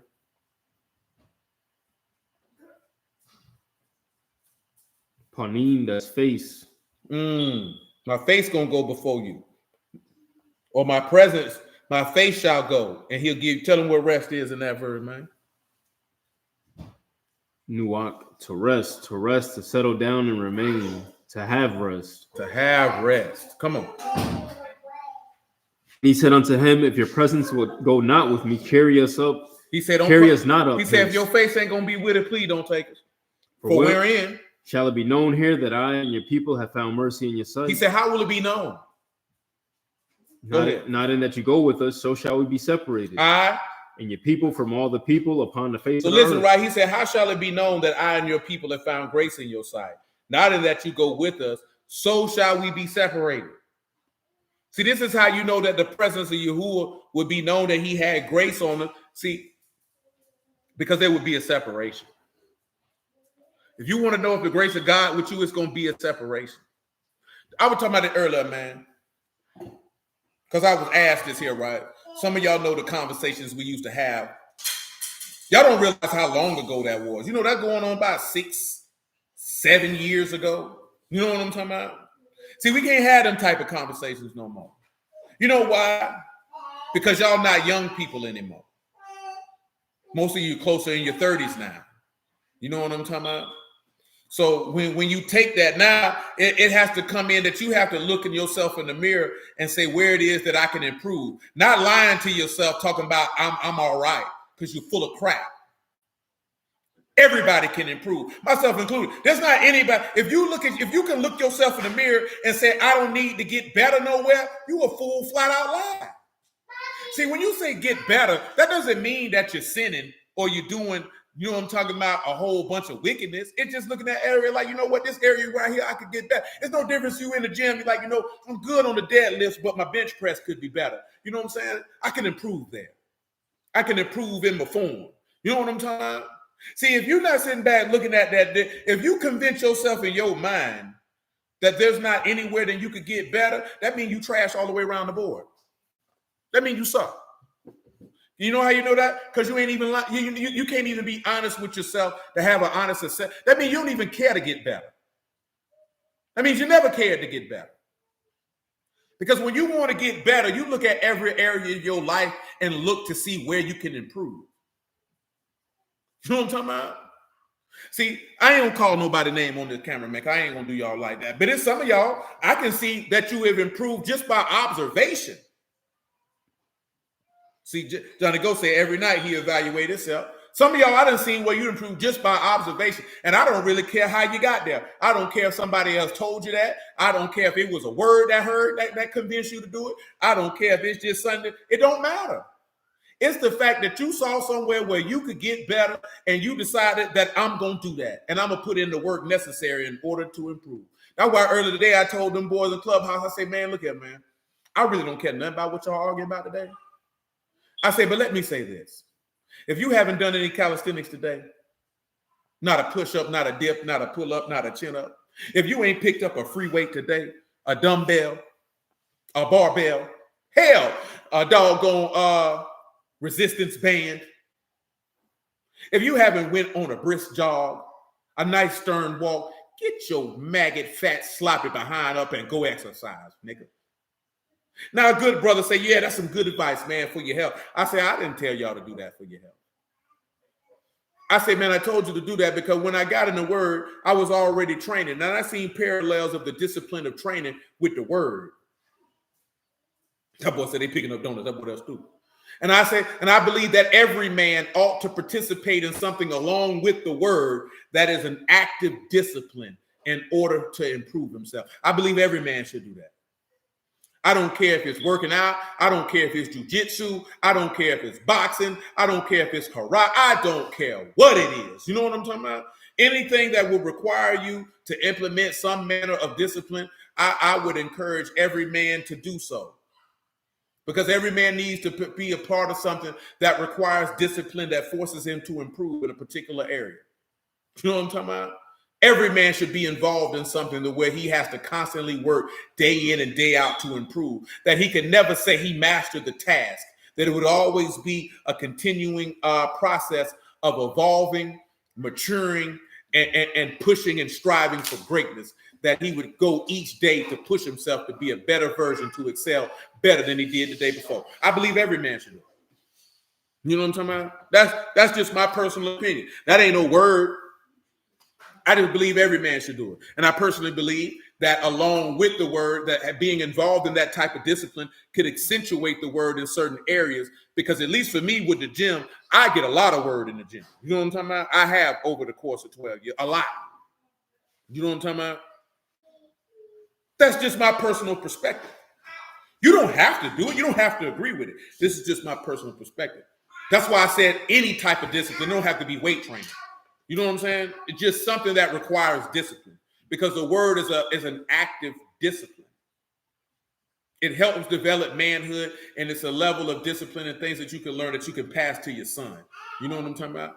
Let me see what Monte got on there. That boy say it's Krispy Kreme fault. They put right one in front of the Bailey's on the 103rd.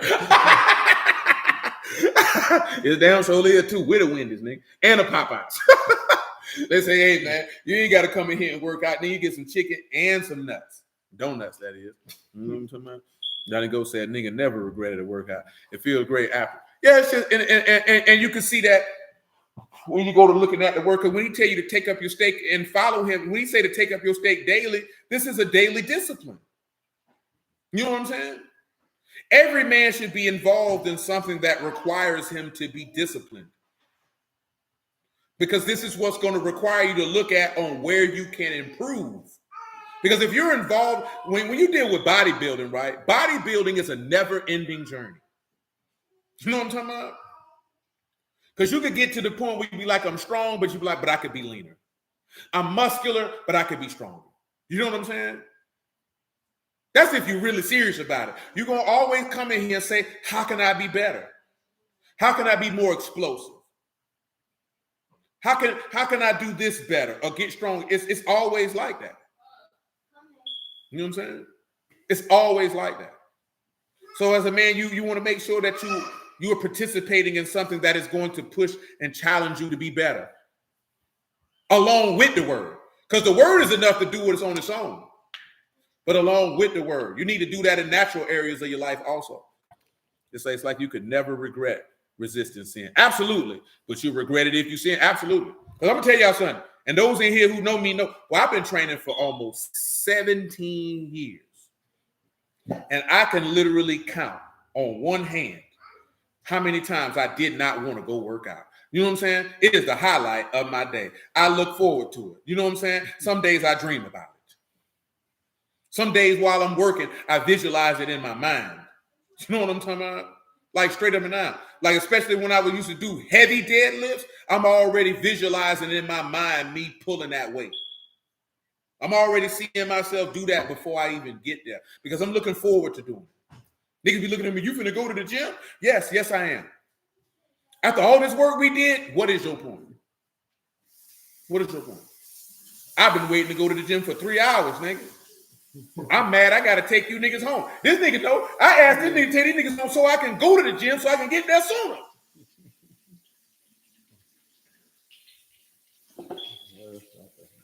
That's the benefit to them living right near me. Yeah, I got like I said, well, you can take them niggas home. So I hit the gym, boy. I'm ready to go. They already know that. I'm trying to get there, baby. Go every day. I've been going to the gym 6 days a week for a good little minute now. Let me tell y'all something.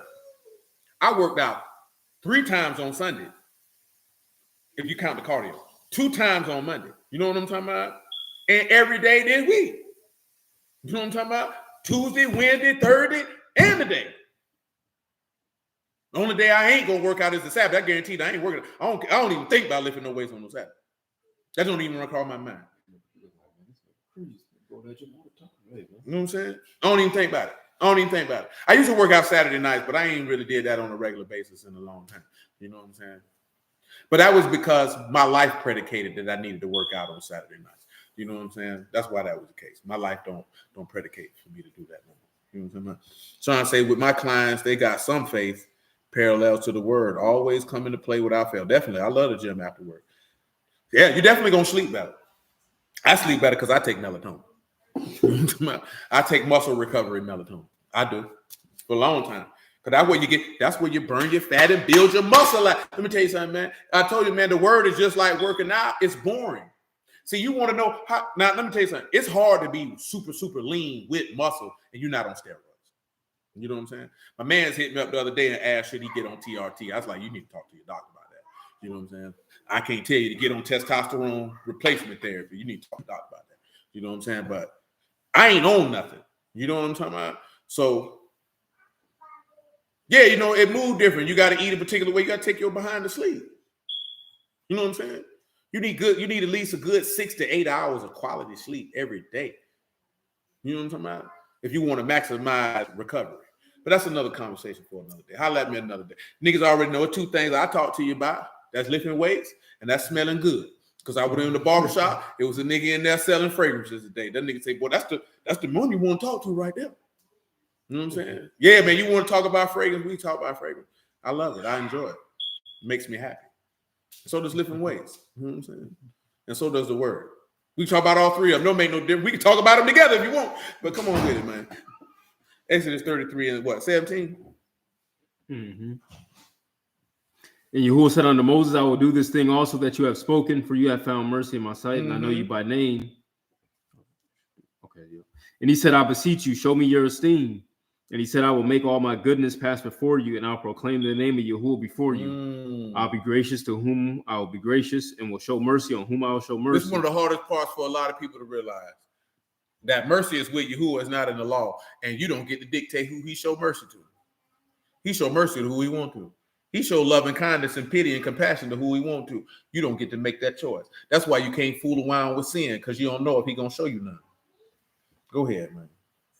And he said, you cannot see my face, for shall no man see me and live. He said, you cannot see my face because no man can see me and what? And live. That's what we came here for. To talk about that. Let's come over here to look at Judges, man. Just come over here to look at Judges, man. Let's come over here to look at Judges 13. Dang, I need to get that lady up. I'll text her that junk in a moment. Judges 13. I want to see where I want to start at.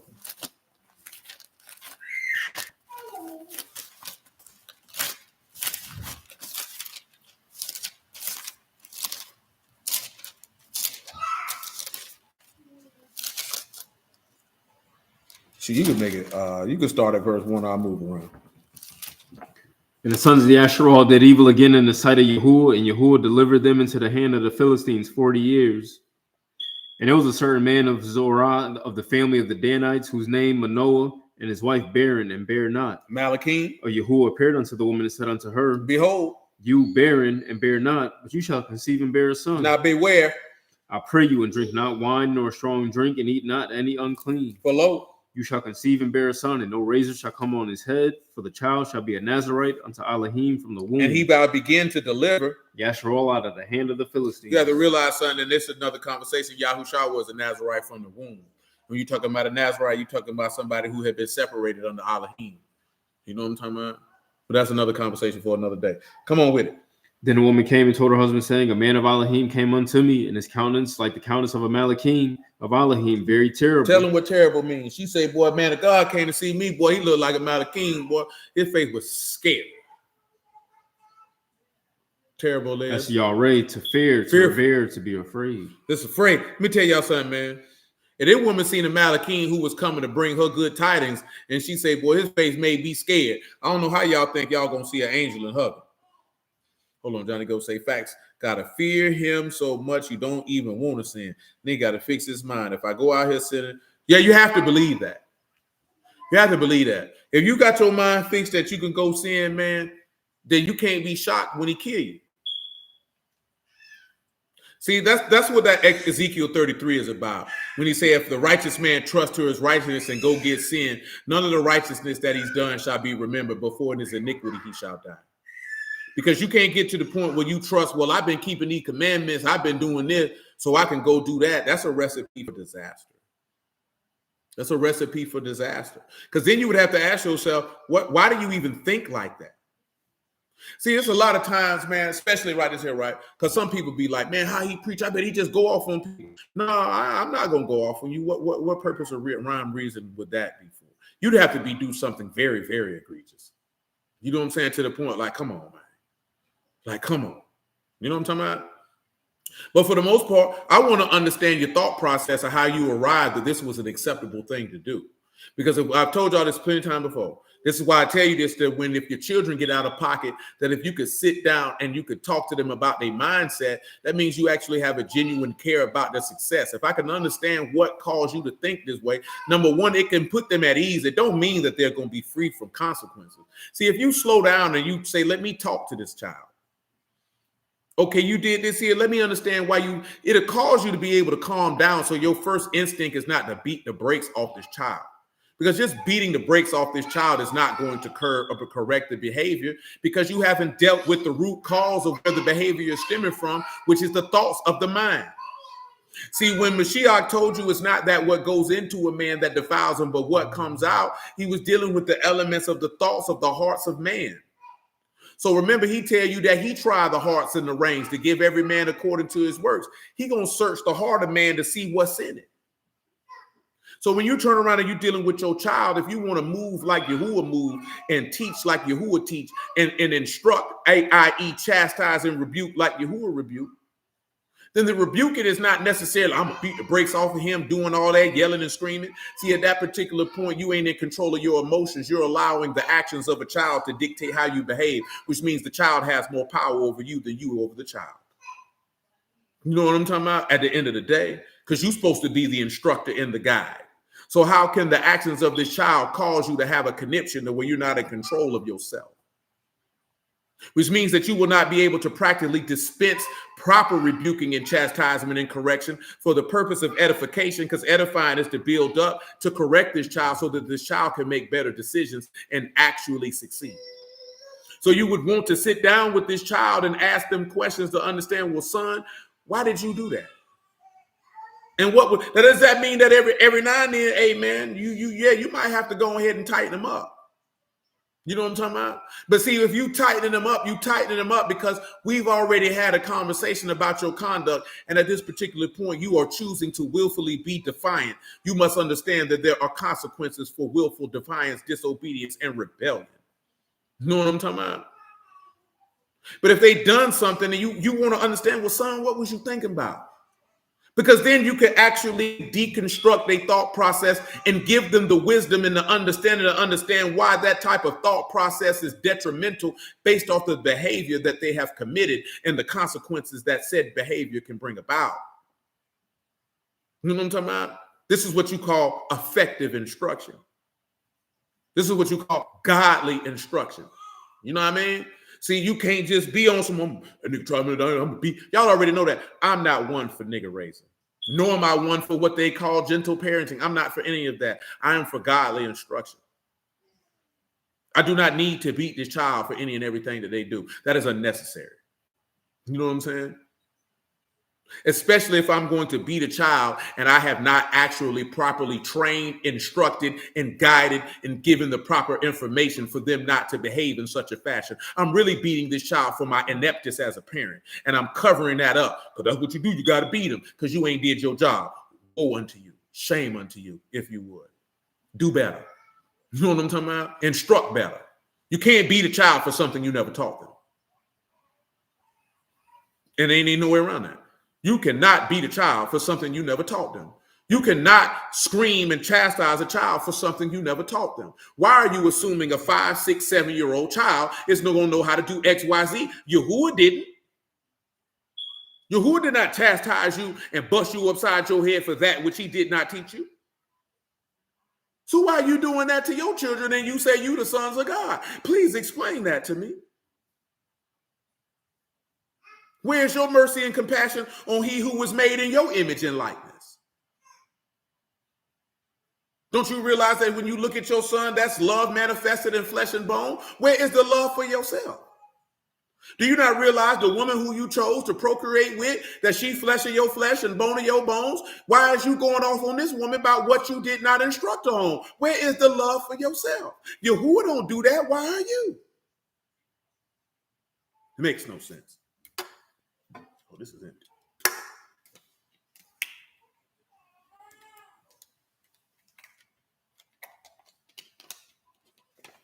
It's just something to consider, man. Take and do what you want to. But I stand on every word I said, though. You know what I'm talking about? Sit them churn down, man. Talk to them. Try to understand where they're coming from. And guess what? If you don't have the wisdom and skill to do it, stop being so proud and ask somebody who got more wisdom and skill to you so that you can get it. All that, I'm going to figure it out on my own. That means you don't give a damn about yourself or your churn. You letting your pride get in the way. Stop letting your pride get in the way from you actually improving and getting better. It's okay if you don't know or you don't know how to handle something to ask somebody who got more wisdom than you. Ain't that's what people used to do back in the day? Then people used to hit grandma up, hit uncle up, hit granddaddy up, hit whoever up because they know, man, I don't know what to do, granddad. Well, what's going on, son? Yeah, man, this boy doing this, that, that. Oh, man, come on. I'll come around there and talk to him. Talk to you both, man. Come on, man. If you know you got a brother or an auntie or a sister who got more wisdom than you the jackass. If you just gonna be like, I'm gonna figure it out on my own. I ain't gonna ask nobody for help. That's your pride, boy, and that pride gonna take you to hell. Because if you got pride in that, you got pride somewhere else too. And you already know what their book say, he resists the proud, give grace unto the humble, man. It's okay to say, I don't know, and let me go to somebody who know more than me. It's okay. It don't make you less than a man. It don't make you less than a woman. It actually make you wise. Because you care more about the outcome than appearances. You know what I'm talking about? Do you care about winning or do you care about how you look? See, that's the question. Because see, back in the days, the Steelers used to win ugly. They didn't care as long as they won. The Baltimore Ravens won a Super Bowl in 2000, was the ugliest team you'd ever see play. Offensively, they won ugly every week. Didn't matter. Because the objective was to win. Detroit Pistons won a championship, play ugly basketball because the objective was to win. Do you want to win or do you want to look pretty and lose? You know what I'm talking about? See, if you want to win, you're going to do the things necessary to win because winning is the objective. And we'll tell you like Vince Lombardi. If you lose, you're out of the family. That's what the Lord told us. We don't want to be out of the family. Come on with us, sir. Where we at? Judges 13. Mm-hmm. Come on. Oh, verse 7. Verse 7. But he said unto me, behold, you shall conceive and bear a son, and now drink no wine nor strong drink, neither eat any unclean. For the child shall be a Nazarite to Elohim from the womb to the day of his death. You know Yahushua was a Nazarite from the womb to the day of his death. How can we prove that? Just for those who are wondering. Get me what it is. We'll start in Matthew, and then we'll work our way back. This won't take this long. We're going to get back on point. I don't think we never got off point, but we done talk about a lot of things. Things go how they go. You know, y'all know how it go if you've been around this corner before. What you want me to do? You want me to lie to you? Because I ain't going to lie to you. Come over here to Matthew 2 and 23. We get straight to the point. We ain't got time to mess around. And he came and dwelt in a city called Nazareth, that it might be fulfilled, which was spoken by the prophets, he shall be called a Nazarene. Tell him what Nazarene mean right now, man.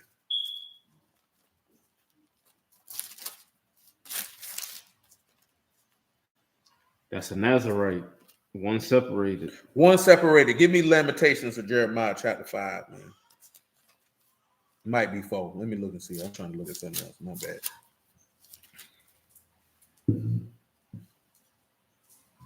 Yeah. Come on, Lamentations. It might be chapter 4. Let me see. So we can get on with the get on.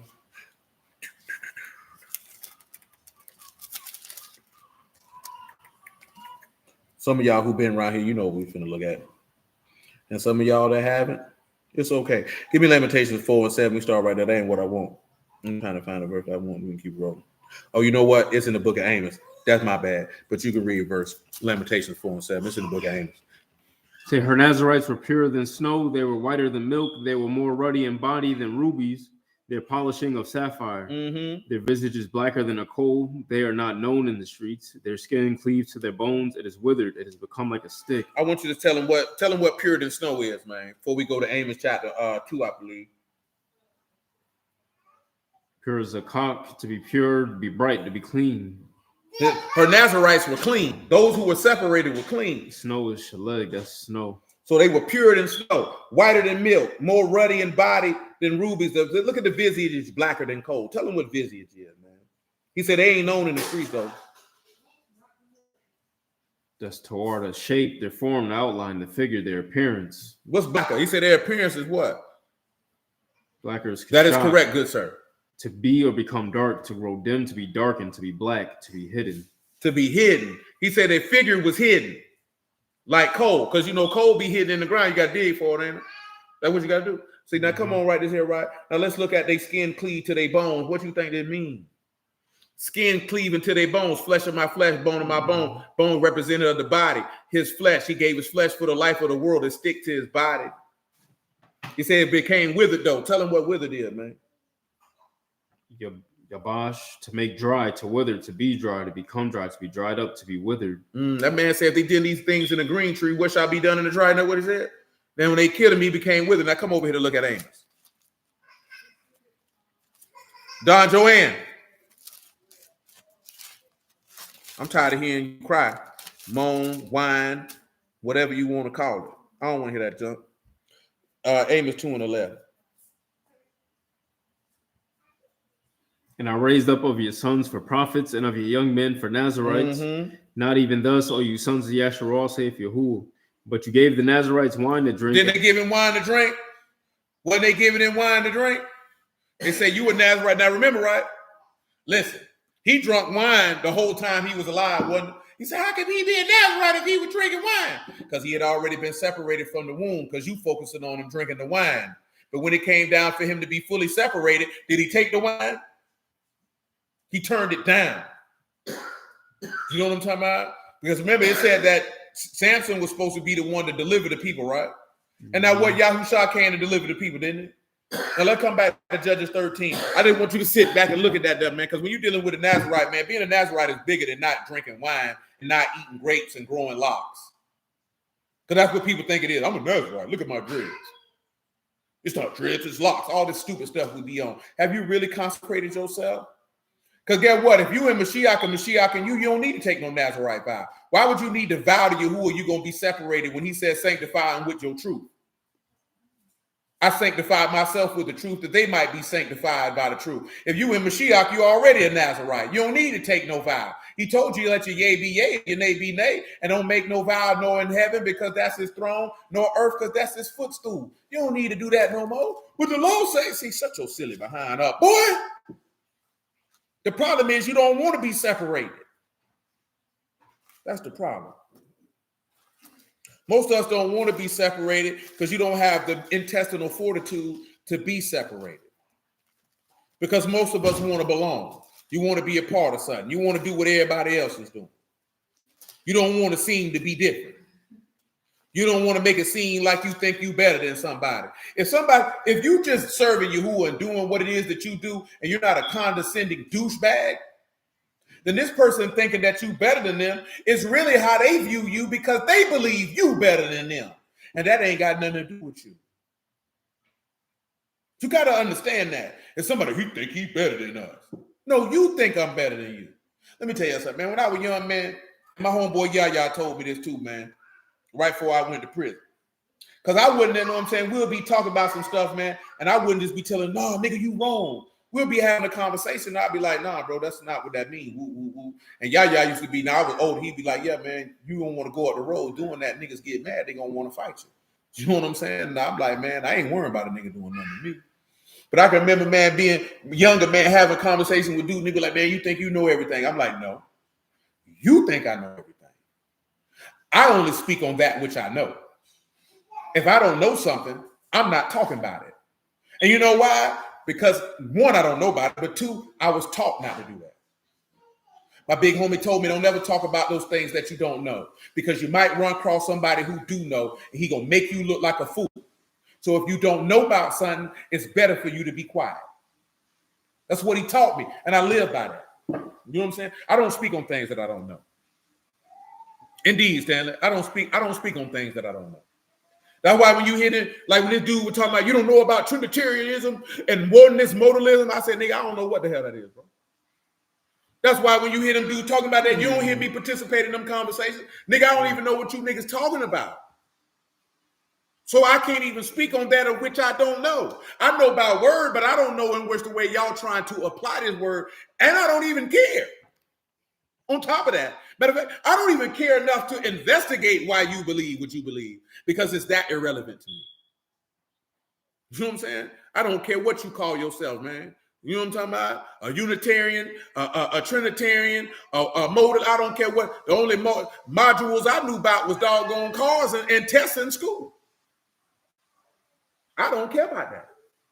You know why I don't care about that? Because none of that information can make me a better man. So why would I invest time and care in something that won't improve me? You know what I'm saying? I don't invest time and energy in something that's not going to make me better. What's the point? Like, I don't watch workout videos that are not going to be able to increase my performance. I'm not looking at that. For what? I don't care. I don't care enough to look at it. Just because people talking about the Bible don't mean that that's a conversation that you should partake in.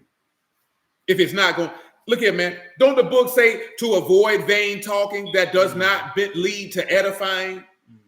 If the conversation is not, because edifying in some instances in the Greek mean to build up. So if the conversation is not going to build you up, I'm not participating in it. Which is why I told the brother earlier, I don't care what y'all talking about. You know what I'm saying? I don't even care. I say, man, the stuff y'all be talking, man, that junk frustrate me, man. That junk be background noise when I be working, bro. Because these people done mess with my debit card. I don't even like watching YouTube now because I got goddamn commercials. You know what I'm talking about? Because I would let YouTube play in the background.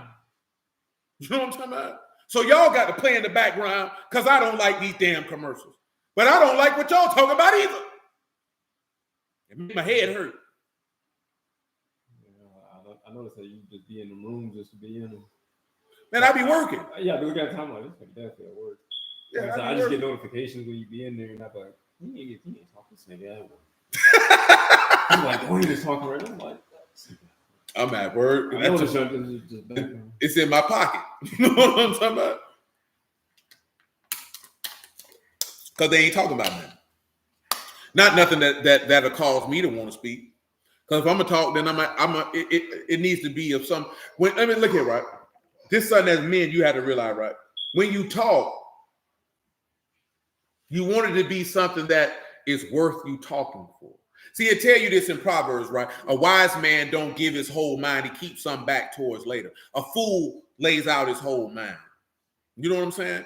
You want to make your words count when you speak, depending on what it is that you're speaking on. You don't want to be speaking just for the pure because you can. It's not masculine. You know what I'm talking about? You would have to know, you know what? It ain't worth me talking. You know what I'm saying? Because what I have to say is not going to be in line with what they talking about. Because y'all want to debate. You know what I'm saying? And I want to elevate. These two things not going to meet together. So what am I talking for? I ain't got nothing to say. You know what I'm saying? Yeah, I ain't got nothing to say. Well, I could definitely see. I'm just here. I can definitely see that's why they always button heads with you, because they just always want to debate. So yeah, I'm not finna debate with you.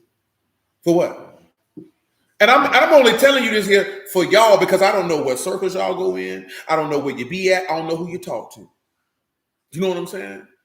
But I'm telling you this in regards of you don't got to go to every party you invited to.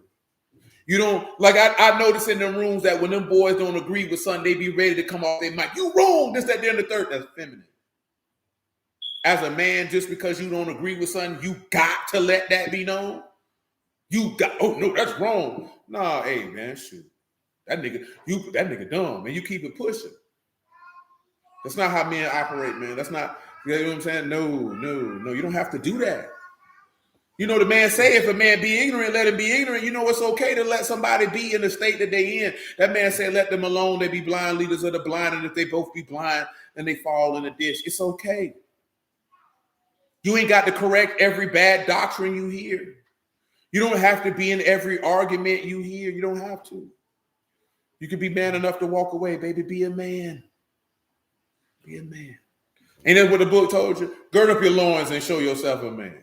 He say, and malice be children and understanding be men. Be a man, my G. Each made a song about it. Go listen to it. He told you. Be a man. Be a man, man. That's all. Ain't much more you can do other than that. What verse you in, Judge 13, man? Verse 8. Come on with it. So then Manoah entreated Yahuwah and said, O my Lord, let the man of Elohim, which you did send, come again unto us and teach us what we shall do unto the child that shall be born. Mm-hmm. Elohim hearkened to the voice of Manoah, and the Malachim of Elohim came again unto the woman as she sat in the field, but Manoah, her husband, not with her. And the woman made haste and ran and showed her husband and said unto him, Behold, the man have appeared unto me that came unto me the other day. Manoah arose and went after his wife and came to the man and said unto him, You the man that spake unto the woman? And he said, I am. He said, I. And Manoah said, Now let your words come to pass. How shall we order the child, and shall we do unto him? And Malachim and Yahuwah said unto Manoah, Of all that I said unto the woman, let her beware. Let her beware. She may not eat of any that come of the vine, neither let her. That's good. Drop down to verse 16. We gotta read all that. And Malachim and Yahuwah said unto Manoah, Though you detain me, I will not eat of your bread. And if you will offer a burnt offering, you must offer it unto Yahuwah. Mm-hmm. For Manoah knew not that he was Malachim of Yahuwah. See, Manoah didn't even know he was looking at an angle. He didn't know. Listen. Manoah said unto the Malachim of Yahuwah, What is your name? That when you say, Come to pass, we may do you honor. And the Malachim of Yahuwah said look what the unto Malachim told. Why ask you thus after my name, seeing it is secret? That man say, what you need to know my name for? Tell him what secret means. He said, what you need to know my name for? That's none of your business. Pali, that's wonderful, incomprehensible, extraordinary, secret, wonderful, remarkable. It's a secret. You know why it's a secret? Because if you knew the angel name, you get an honor to the angel and not Yahuwah. You don't need to know his name. That's why a lot of time, man, unless you reach out to me, it's probably people who've been on here for years don't know my name. And I'm not saying that, I mean, it is kind of different not to introduce yourself, but some people do introduce themselves when they go live. But my mind be on, it just don't run across my mind. I don't have no reason for it other than, man, y'all niggas don't give a damn who I am. That ain't what you came here for. You know what I'm talking about? That ain't what you came here for. And besides, what good is it if you know my name, unless you're going to pray for me? Most people ain't even trying to pray for you. They trying to praise you. You know what I'm talking about? And they don't necessarily mean no harm when they trying to praise you, but some men looking for praise. And guess where the praise supposed to go? To Yahuwah. Guess who the only one need to praise? Yahuwah. Guess who the only one worthy of praise? Yahuwah. Guess one who deserve all the praise? Yahuwah. Guess who you ought to praise? Yahuwah. Period. That's it. All honor, praise, and esteem should be ascribed to the Almighty Elohim in the name of Yahushua HaMashiach every single solitary time. You know what I'm saying? Now, if you want to give thanks to Yahuwah for somebody, ain't nothing wrong with that. That's an unspeakable gift that Yahuwah done gave to that person that you thank Elohim for them. You know what I'm saying? But guess who's getting the praise? Yahuwah. You know what I'm talking about? Because you thanking Yahuwah for what ability you gave that man to draw you closer to Elohim. So it's still going to go back to Yahuwah, because guess who deserves it? Yahuwah. And when it come down to the word, that's what the problem is with a lot of brothers in the word. You ain't really focused on that the people faith and hope might be in Elohim. And that Yahuwah get the praise, Yahuwah get the honor, Yahuwah get the esteem. That every single solitary time you make sure you take the people and you direct them back to Yahuwah, because Yahuwah is the source of life, and Yahuwah is the only one that the people need to cleave to. They don't need to cleave to you, they need to cleave to God. But see, dudes don't want to tell that, because then they ain't gonna get no yams and they ain't gonna get no money. You know what I'm talking about? Yeah, see, you think the Christians are the only one getting money. The Hebrews getting yams and money too. Huh? You ain't know about that. Same way after Christ did something, he said, don't speak on it. Yeah, speak on it for what? You got to speak on that, baby? Because I didn't do it for that. You know what I'm talking about? See, it's kind of like what you heard. Because, see, this is how I know Cat Williams a real nigga too. Because then niggas say, I do all type of stuff for people. You ain't going to hear about it because I ain't pulling no camera out and I ain't going around telling nobody about it. I did it because that's just what needed to be done. See, even if you ain't, see, I only mention that because that's real nigga activity. See, when you ain't looking for fame and esteem, see, the niggas like he named, they can't do no good deed for somebody because they want somebody to know they did it. You know what I'm talking about? It's necessary that they get the praise and adulation from people for knowing what they did. But real niggas do things because, see, it's different because that nigga been poor before. See, when you've been poor before and you get a little bit of change, you don't really care about looking out for somebody who ain't got nothing because, shoot, man, I remember when I was you. I would want somebody to do that for me. I got the ability to do it for you, so it's all good, baby. It's love. And I'm gone. I didn't want nothing from you. I didn't do this for no praise. I'm not going to walk around and tell nobody what I did for you. I don't have to. Because that's not why I did it. See, when you look at when Mashiach was going around doing what he did, he said he came to heal all. This is what Peter said. He healed all those who were oppressed of the devil, going about doing good. You know what I'm talking about?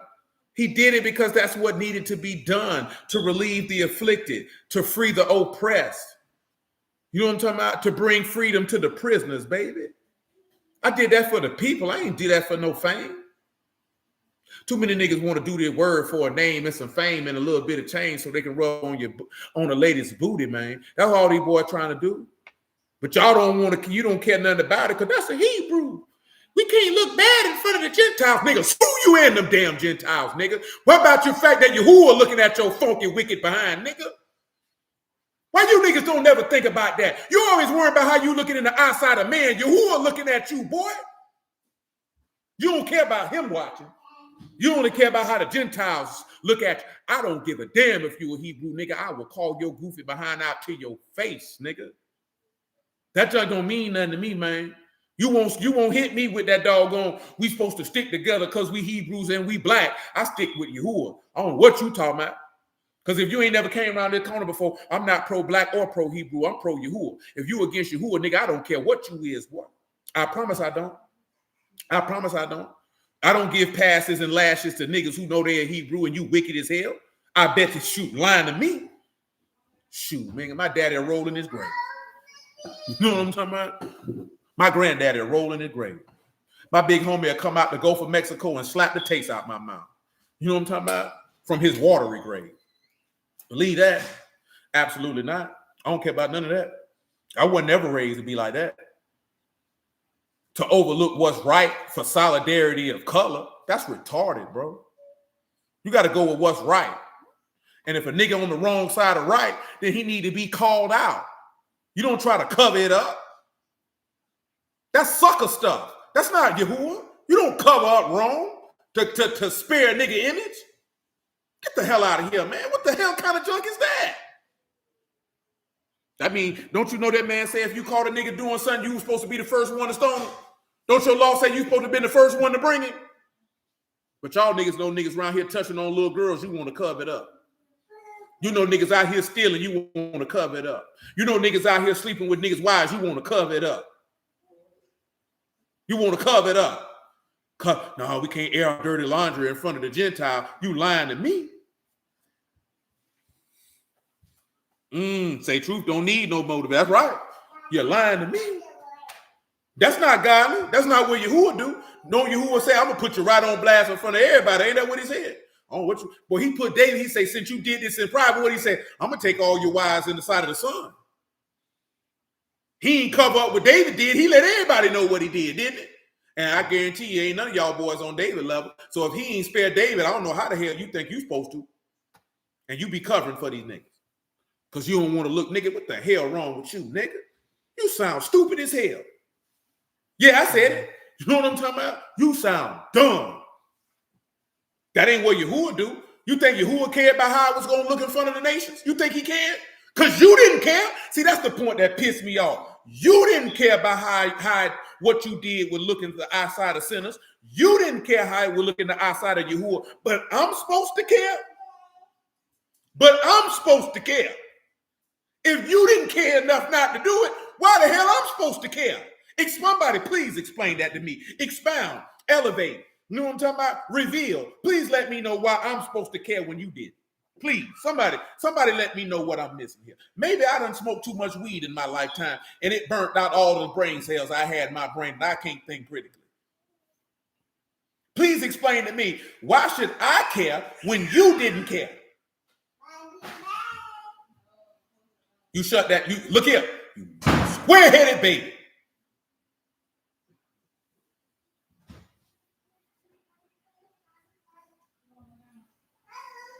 Think about that now. Why should somebody else care when you didn't care how it was going to look to Yahuwah? You wasn't thinking about Yahuwah. You wasn't thinking about how that was going to make Yahuwah look. You didn't think about it now time. But now you want me to worry about, no, man, we can't look like that in front of the Gentiles. Screw you. That's how I see it. Screw you. Straight like that. I get tired of hearing. I'm only mentioning that because Brandon know what I'm talking about, man. When he shared that video of Judah Mack snapping with that same type of stuff. Only thing Judah Mack was talking about is niggas use being in captivity as an excuse for sin. You know we in captivity, brother. The curses. Screw you. I don't want to hear that. Ain't no curses got you doing none of that junk you doing, boy. That's you. Captivity ain't got you doing none of that stuff you doing. That's you. And you think I'm supposed to cover it up. Nigga, the only thing you cover up is doo-doo, and you don't doo-doo outside. You got endo plumbing. So I don't know what you got going on. Shoot, I feel you trying to go. Come on, man. That's why I said that because Judah Mack was going off. That just had me dying laughing because brother upset. Say, so when Noah took a kid with a meat offering and offered it upon a rock unto Yahuwah and did wondrously, and Manoah and his wife looked on, for it came to pass when the flame went up toward Shamaim from off the altar, that the Malachim of Yahuwah ascended in the flame of the altar, and Manoah, his wife, looked on and fell on their faces to the ground. But the Malachim of Yahuwah did no more appear to Manoah and to his wife. Then Manoah knew that he was Malachim of Yahuwah. Because you know it say he made his angels a what? A flame and fire. Come on. And Manoah said unto his wife, we shall surely die because Why? we have seen Elohim. Them boys said, well, we going to die, man. We seen God. See, they thought they seen God, but clearly they had not. But his wife said unto him, clearly they had not. Now, let's take it a step further. Take it a step further. What's going on, man? Let's come to Isaiah 7, man. Verse 12. Don Joanne. That baby, that's something else, man. That nigga, that don't respect nothing. That nigga think everybody playing till you actually get up. You know what I'm saying? And even then, she think it's a game. Shoot, when she get by 3, maybe 3 1/4, that nigga legs gonna be extra brown. She gonna have to get popped on her thighs a few times in her day. Mm-hmm. Because she know what she be doing. Mm-hmm. Go ahead, man. But Ahaz said, I will not ask, neither will I tempt Yahuwah. And he said, hear you now, O house of David, a small thing for you to weary men. But will you weary my Elohim also? Mm-hmm. Therefore, Yahuwah, the Lord himself shall give you a sign. Behold, a virgin shall conceive and bear a son. And shall call his name Emmanuel. Butter and honey shall he eat, that he may know. He call his name what? Emmanuel. Y'all know what Emmanuel mean, right? God is with us, right? Mm-hmm. Go to John chapter 9. Give me verse 22. Matter of fact, make it 30. Because I feel like I just told you that, and we're going to read more than necessary. And we don't need to read more than necessary. I said 22. Definitely 22 is going to be way more than what we need to read. Give me 29 or 28, though. Shoot. You can make it 26. Then said they to him again, what did he to you? How opened he your eyes? Listen. He answered them, I already told you, and you did not hear. Wherefore would you hear again? Will you also be his disciples? Then they reviled him. And said, you are his disciples. But we are. Moses' disciples. We know that Elohim spake unto Moses. As for this fellow, we know not from whence he came, whence he is. The man answered. It said unto them, why we're herein is a marvelous thing that you know not from whence he is. And yet he have opened my eyes. Now we know Elohim hear not sinners. But if any man be a worshiper of Elohim and do his will, him he hears. Since the world began, was it not heard that any man opened the eyes of one that was born blind? If this man were not an Elohim, he could do nothing. They answered and said unto him, you were altogether born in sins. And do you teach us? And they cast him out. That's how you know they were proud. That's right. The heart is deceitful. Niggas do be believing that, John. Let me tell you something, man. A lot of people live sour. And they want you to co-sign the sourness, man. See, niggas scream accountability till it's time to start counting and manifest your ability to be who you are, who you say you are. You know what I'm talking about? And to represent what you say you represent. Now, all of a sudden, niggas can't count and they ain't got no ability. You know what I'm talking about? Yeah, man, that's how that John go. All the name of screaming about trying to keep the name of Yasharal looking good, but you got the name of Yahuwah sullied in the street. And you know, I've been telling y'all this for years, man. It's not about you. It's about Yahuwah. You don't represent Israel. You represent Yahuwah. The minute you learn that you represent Yahuwah and not Israel, you'll be in a better place. Because as long as you represent, that you focus on you representing Israel, then you ain't going to really care about what you do and how it make Yahuwah look. You're going to be worried about how to cover up what you doing so that we don't look bad in the eyesight of other sinners. You already know you a sinner when you trying to keep your image up in the eyesight of other sinners. You know you going to hell. You know you're going to hell when you're moving like that. Because you're trying to make sure you look clean in the eyesight of people who just as dirty as you. What type of sense that make? That's why we can't believe, because we seek honor one from another, not the honor that comes from Elohim only. Because when you're looking for the honor that comes from Elohim only, then that's the only thing that you're concerned with. Because you love, trust, see, that's why you're not his friend. That's why he didn't die for you. Yeah, man. He died for the unrighteous, true indeed. But he died specifically for his friends, so his friends might receive the gift of eternal life. And his friends are those that believe. That's counted to him for righteousness. Do you believe? That is the question. Continue, good sir.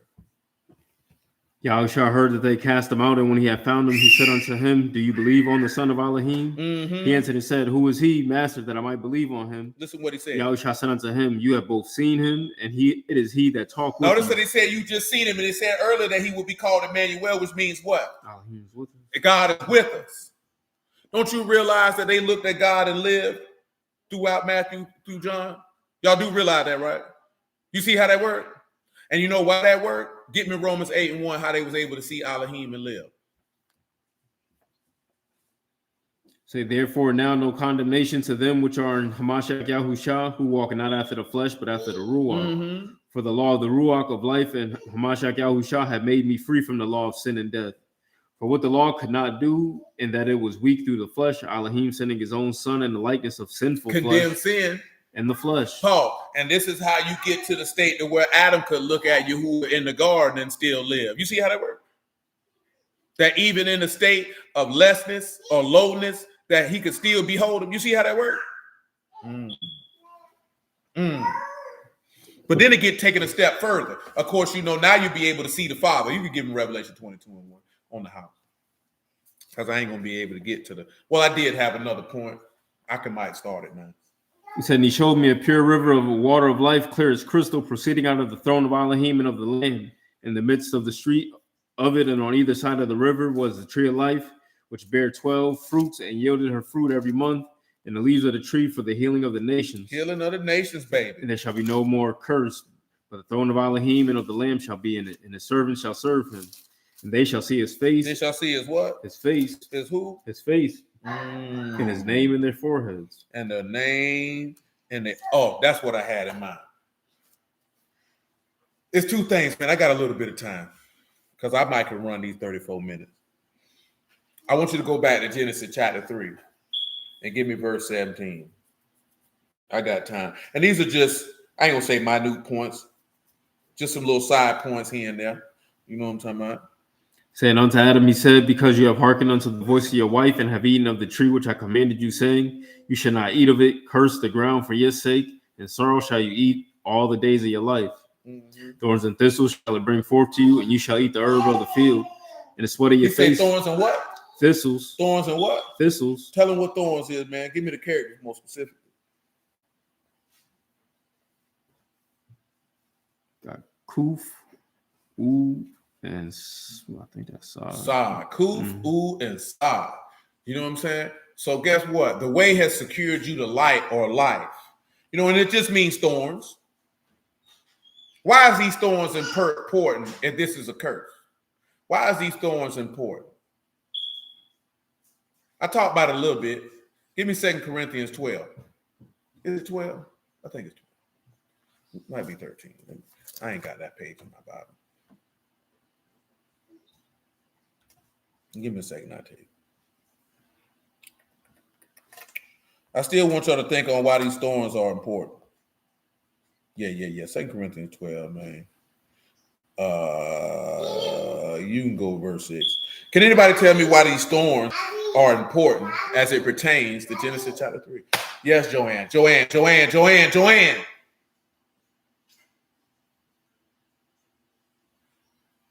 need to go to bed. You need to get sled. Smart mouth, baby. She be over there selling that. Come on. Say, for though I would desire to esteem, I shall not be a fool, for I will say the truth, but I forbear lest any man should think of me above that which he see me or hear of me. And lest I should be exalted above measure. Through the abundance of the revelation, there was given to me a thorn in the flesh. A thorn in the what? A thorn in the flesh. A thorn in the flesh, baby. The messenger of Hashatan to buffet me. Lest I should be exalted above measure. Exalted above measure. For this thing I besought the Lord thrice, that it might depart from me.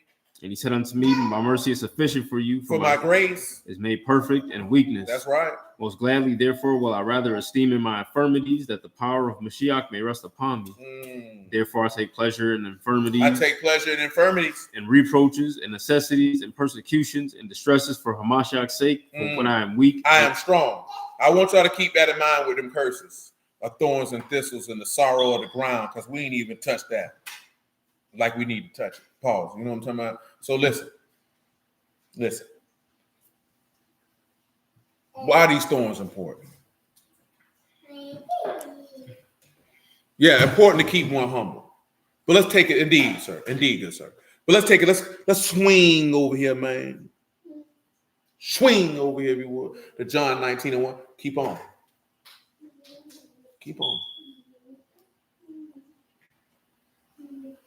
Come on with it. So then Pilate therefore took Yahushua and scourged, and the soldiers platted a crown of thorns. They platted a what? A crown of thorns. And what they did with it? put on his head, and they put on him a purple robe. And hell. Malik of the Yahudim. And they did what? Smote him with their hands. Now, this crown of thorns, everybody talk about them crown of thorns. But see how this crown of thorns, notice, go back to Genesis 3:17 and notice what it said them thorns and thistles would come from. They got enough for them for tomorrow? Or is it even going to be worth it? And unto Adam he said, because you have hearkened unto the voice of your wife and have eaten of the tree which I commanded you, saying, you shall not eat of it. Curse the ground for your sake, and sorrow shall you eat of it all the days of your life. Pain, toil, labor, and affliction is coming from the ground. Thorns and thistles shall it bring forth to and you. The ground is going to bring out thorns and thistles. Listen, where does man come from? The ground. So man is going to come and bring you pain. So when you look at them bringing them doggone crown of thorns to him, it's representative of the pain that he got from man. Because what were they doing? They were mocking them, because remember, it said, how beautiful are the feet of them upon the mountains that publish good tidings, that publish peace, that publish salvation, that say unto Zion, your God has dominion, rule, and is king. So when they're mocking him, remember, because this man, he said that the ground is going to bring you sorrow. He said he was exceedingly sorrowful unto death, and he proceeded to suffer because he had to suffer the same curse that was given. How can he reverse the curse of Adam without actually experiencing it? So he had to actually experience the pain. He had to experience the thorns and the thistles that would come from the ground that would cause him to suffer.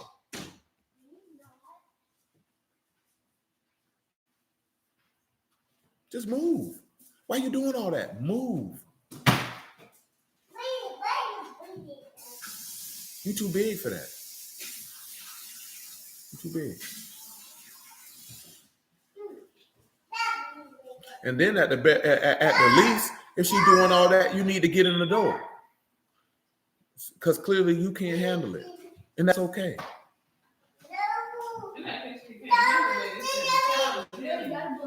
That too. But I'm talking about as forth as trying there's somebody to step in who she gonna stop her.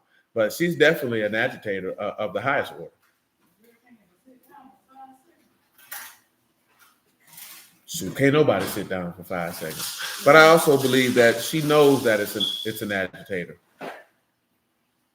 And she does it because she knows it's an agitator.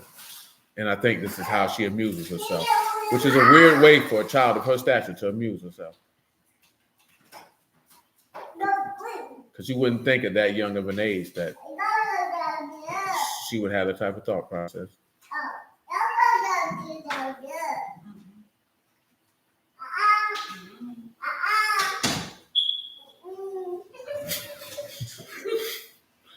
Yeah, she done took that from me. I don't even recall me doing that for her to see that. It's the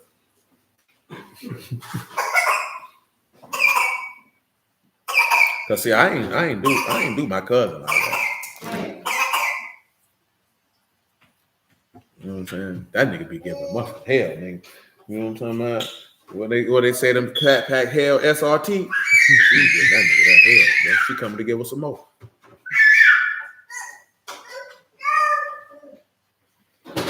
Nevertheless, man, I was going to talk about Barabbas. We ain't got time. I'm not finna press it and push it. So hallelujah for Yahushua in the word.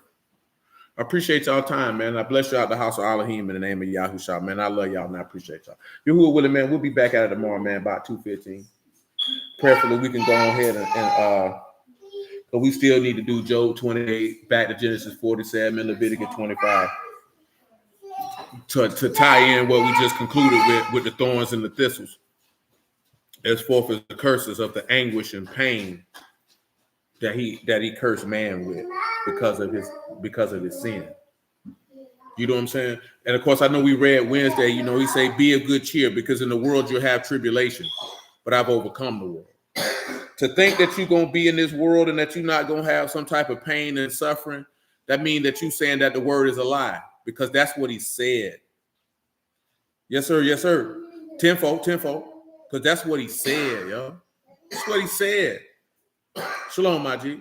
Like, Yo, that's what he said. See, we want to see, you know, when we be like, oh, no, we don't want to do this or we don't want to do that. Like, we'll be like, oh, man, we got to go to these people for everything. That's what the man said.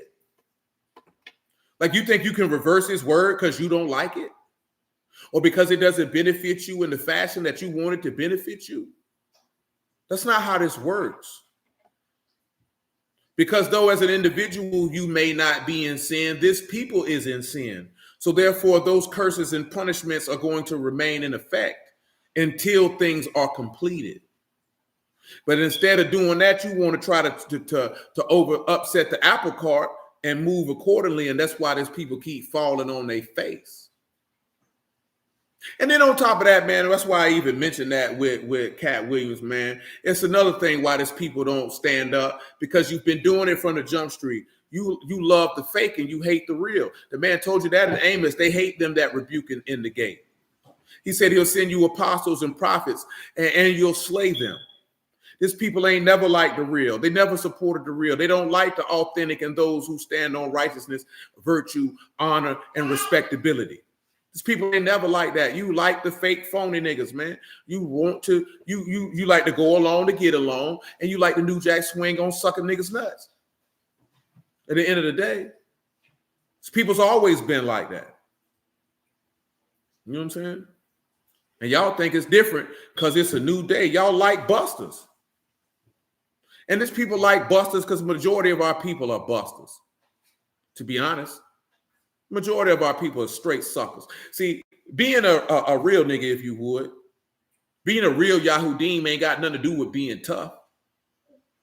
You know what I'm saying? Toting guns and none of that stuff that a lot of people want to equate to when they hear somebody say, why you gotta be a real nigga? Why you can't be a real man? Hey, I'm just using the vernacular that I use. You know what I'm talking about? But at the end of the day, we talking about being an authentic person, being true to who you are. It's that who you are, who you say you are, is that's who you are in deed and word and in truth. Remember, the book tell you to serve him and not is in deed, but in truth. So it's more so is that who you say you are, that's who you are. That's what make you real. You know what I'm talking about? Back in the day, man, this a chick used to roll with me, man. I say, man, why you roll with me like you do, man? Because you be looking out for me, and I appreciate it. She say, because you real. And again, I'm not no gangster. I ain't no killer, but I am who I am. I'm not going to be more or less than what I am. See, most people will try to be something that they're not in order to be accepted by the crowd. This is what I meant earlier when you got men who they feel like they got to have sex with a bunch of women because that don't feel like they'll get accepted by a bunch of goofy niggas. Because you're not confident in who you are, so you feel like you got to behave in a certain way to be accepted by the group. That's what I meant last week when I told you got to be secure in who you are as a man. You got to know who you are as a man. You got to be secure in who you are as in Elohim, to know who you are in Elohim, to function in Elohim. If you don't know who you are, then you won't be confident and purposeful in what it is that you have to do, because you'll be always moving to appease and please everybody else. Can't live your life like that as a man. That ain't no way to live, man. You living on your knees, my G.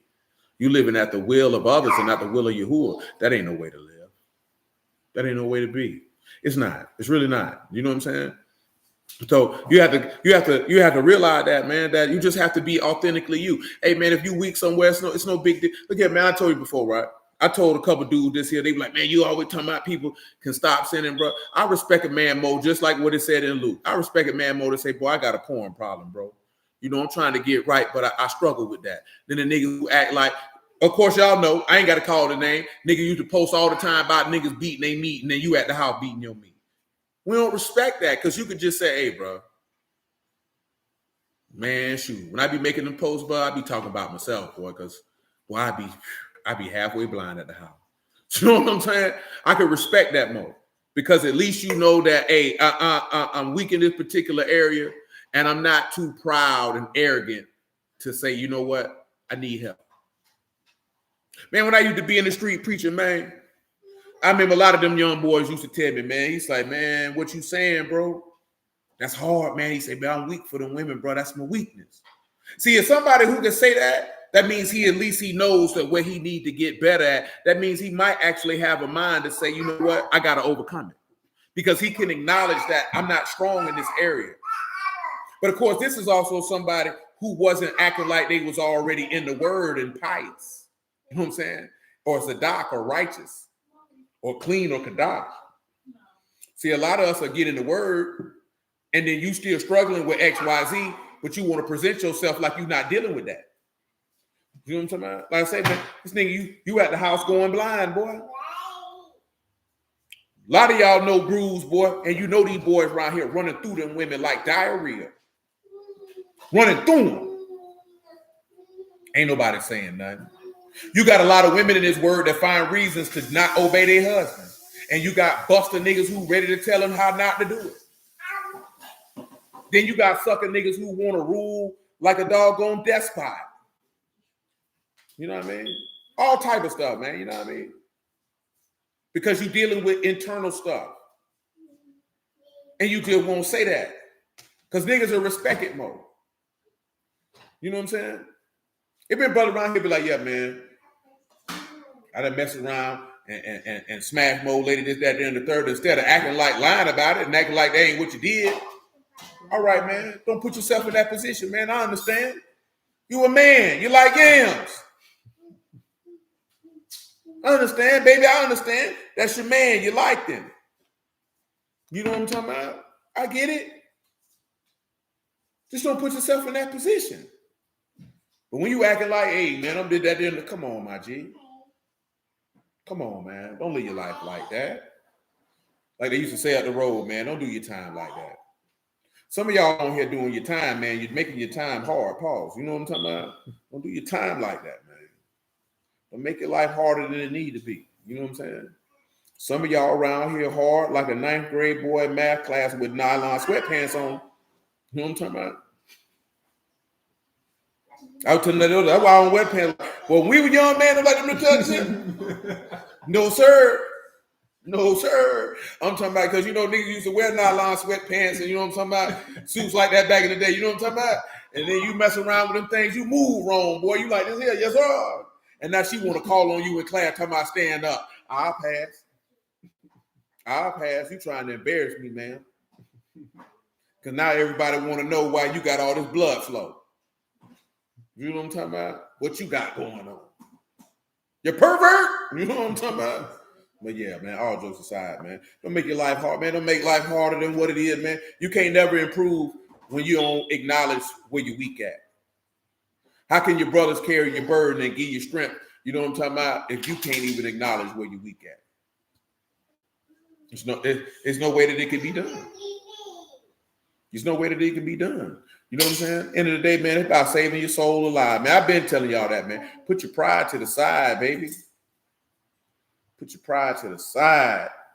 You know what I'm saying? Now I say, well, Judah Mack was snapping about today, though. He I think I'm tired of you niggas talking about rehearsing the righteous acts. You know what I'm saying? You talking about this your Sabbath and you going to work. You know, we in captivity. That nigga was going off. You know what I'm saying? But he was cussing them niggas. I put that junk in the chat, though. That junk was funny. Because I felt him, though. I would die laughing. I wasn't laughing because it was funny. I was laughing because I understood his frustration. That was genuine frustration. You know what I'm saying? Like he said, yeah, these women messed up. He said, yeah, the women messed up. But you steady around here messing with hoes. You know what I'm talking about? I ain't never, I'm going to leave that one alone. You know what I'm saying that? He said, that boy see up there like, my name is Mike and I like sports.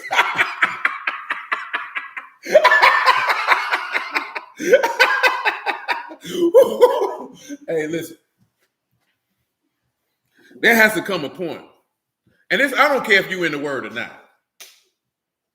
There has to come a point as a man that whores don't move you. You know what I'm talking about? Because unless you finna put her on the strip, you know what I'm talking about? And she finna sock it to your pocket like a rocket, unless she finna get in that strip club, you know what I'm talking about? And somebody finna put some dollars in her panties for that dance, I don't even know why you entertaining whores. You know what I'm talking about? How many times I told you these brews be around here posting about how these hoes be doing this, these women whore? Nigga, why did you wife a whore? Now you mad. What you thought she was gonna do, nigga? Why you mad at her for being who she always been? Let me tell you something. Don't never be mad at nobody for being who they always been. If they was a crackhead, how you gonna be mad at them? You know what thing about you hear crackhead. If you hear crackhead and you think about Judge Mathis, I don't know what you did with your life. You know what I'm saying? You're a crackhead, ain't you? That's all. Every time I hear crackhead, boy, I think about Judge. I see his face. You know what I'm talking about? Because that nigga made calling somebody a crackhead probably the funniest thing that you'd ever want to see. You know what I'm talking about? But you can't be mad at a crackhead for being a crackhead. Why you mad at a drunk for being a drunk? What you mad at her for? They always been a drunk. Then you would have to ask yourself, if you mad at her for being a hoe, then you would need to ask yourself, well, why you ain't know that was a hoe? And you know why you didn't know she was a hoe? Because you was lusting after her beauty with your eyelids. You wasn't watching her behavior because you was worrying about, I want to get to the yams. Sweet, sweet yams. That's all you was on. Show me the way. You know, it's a real song. You know, I didn't. I thought them boys was making that up. And then I seen my man Masego. I was like, oh, this nigga song. But then I seen Charlie Wilson sing it. So I was like, wow, this is a real record. I thought it was a parody. I ain't gonna lie. I definitely did that first too. I thought it was a parody till I seen like, oh, this is a Masego record. These boys is wild. You know what I'm talking about?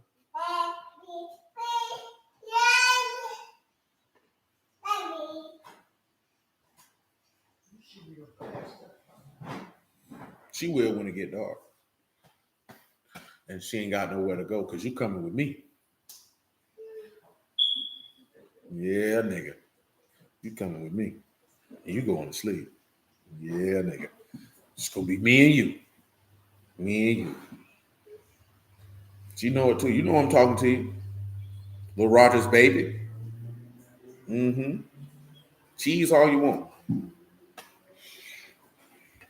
Because that's what he said. I don't know if you watched this clip, you know what I'm saying? But he was like, you niggas be crying and you wifing hoes. Why you wifing hoes? And the point is the mindset. There has to come a mindset where a hoe don't even appeal to you. That's like you supposed to be a mature man and you want a stripper. A stripper? You want a stripper? I never understood that one. You wife up a stripper? That's pimping activities only. Straight up, like a stripper. That's your old lady. Let me tell you something, man.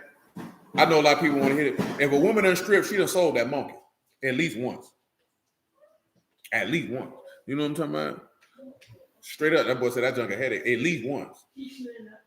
I ain't saying that out of no disrespect. I'm just saying that that's the reality of that business because I knew people in that business. That's the reality of that business. If she in that business for longer than 6 months, she done sold that monkey.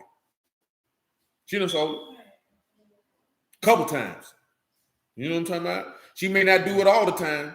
She may not always go in the champagne room. But she sold that monkey. Because that money talk. Because at the end of the day, guess why she there? All that boy said at a bargain price. All of them ain't gonna do it at a bargain price. You know what I'm talking about? A lot of them, but the reason why I say that because they get in a situation depending on where they dancing at, where somebody don't offer them a lot of money, and it's gonna be hard for them to turn it down because all they're gonna think it is just sex. And then once they get to that, that's how they train their mind into it's just sex, and that's how they start tricking full time. You know what I'm saying?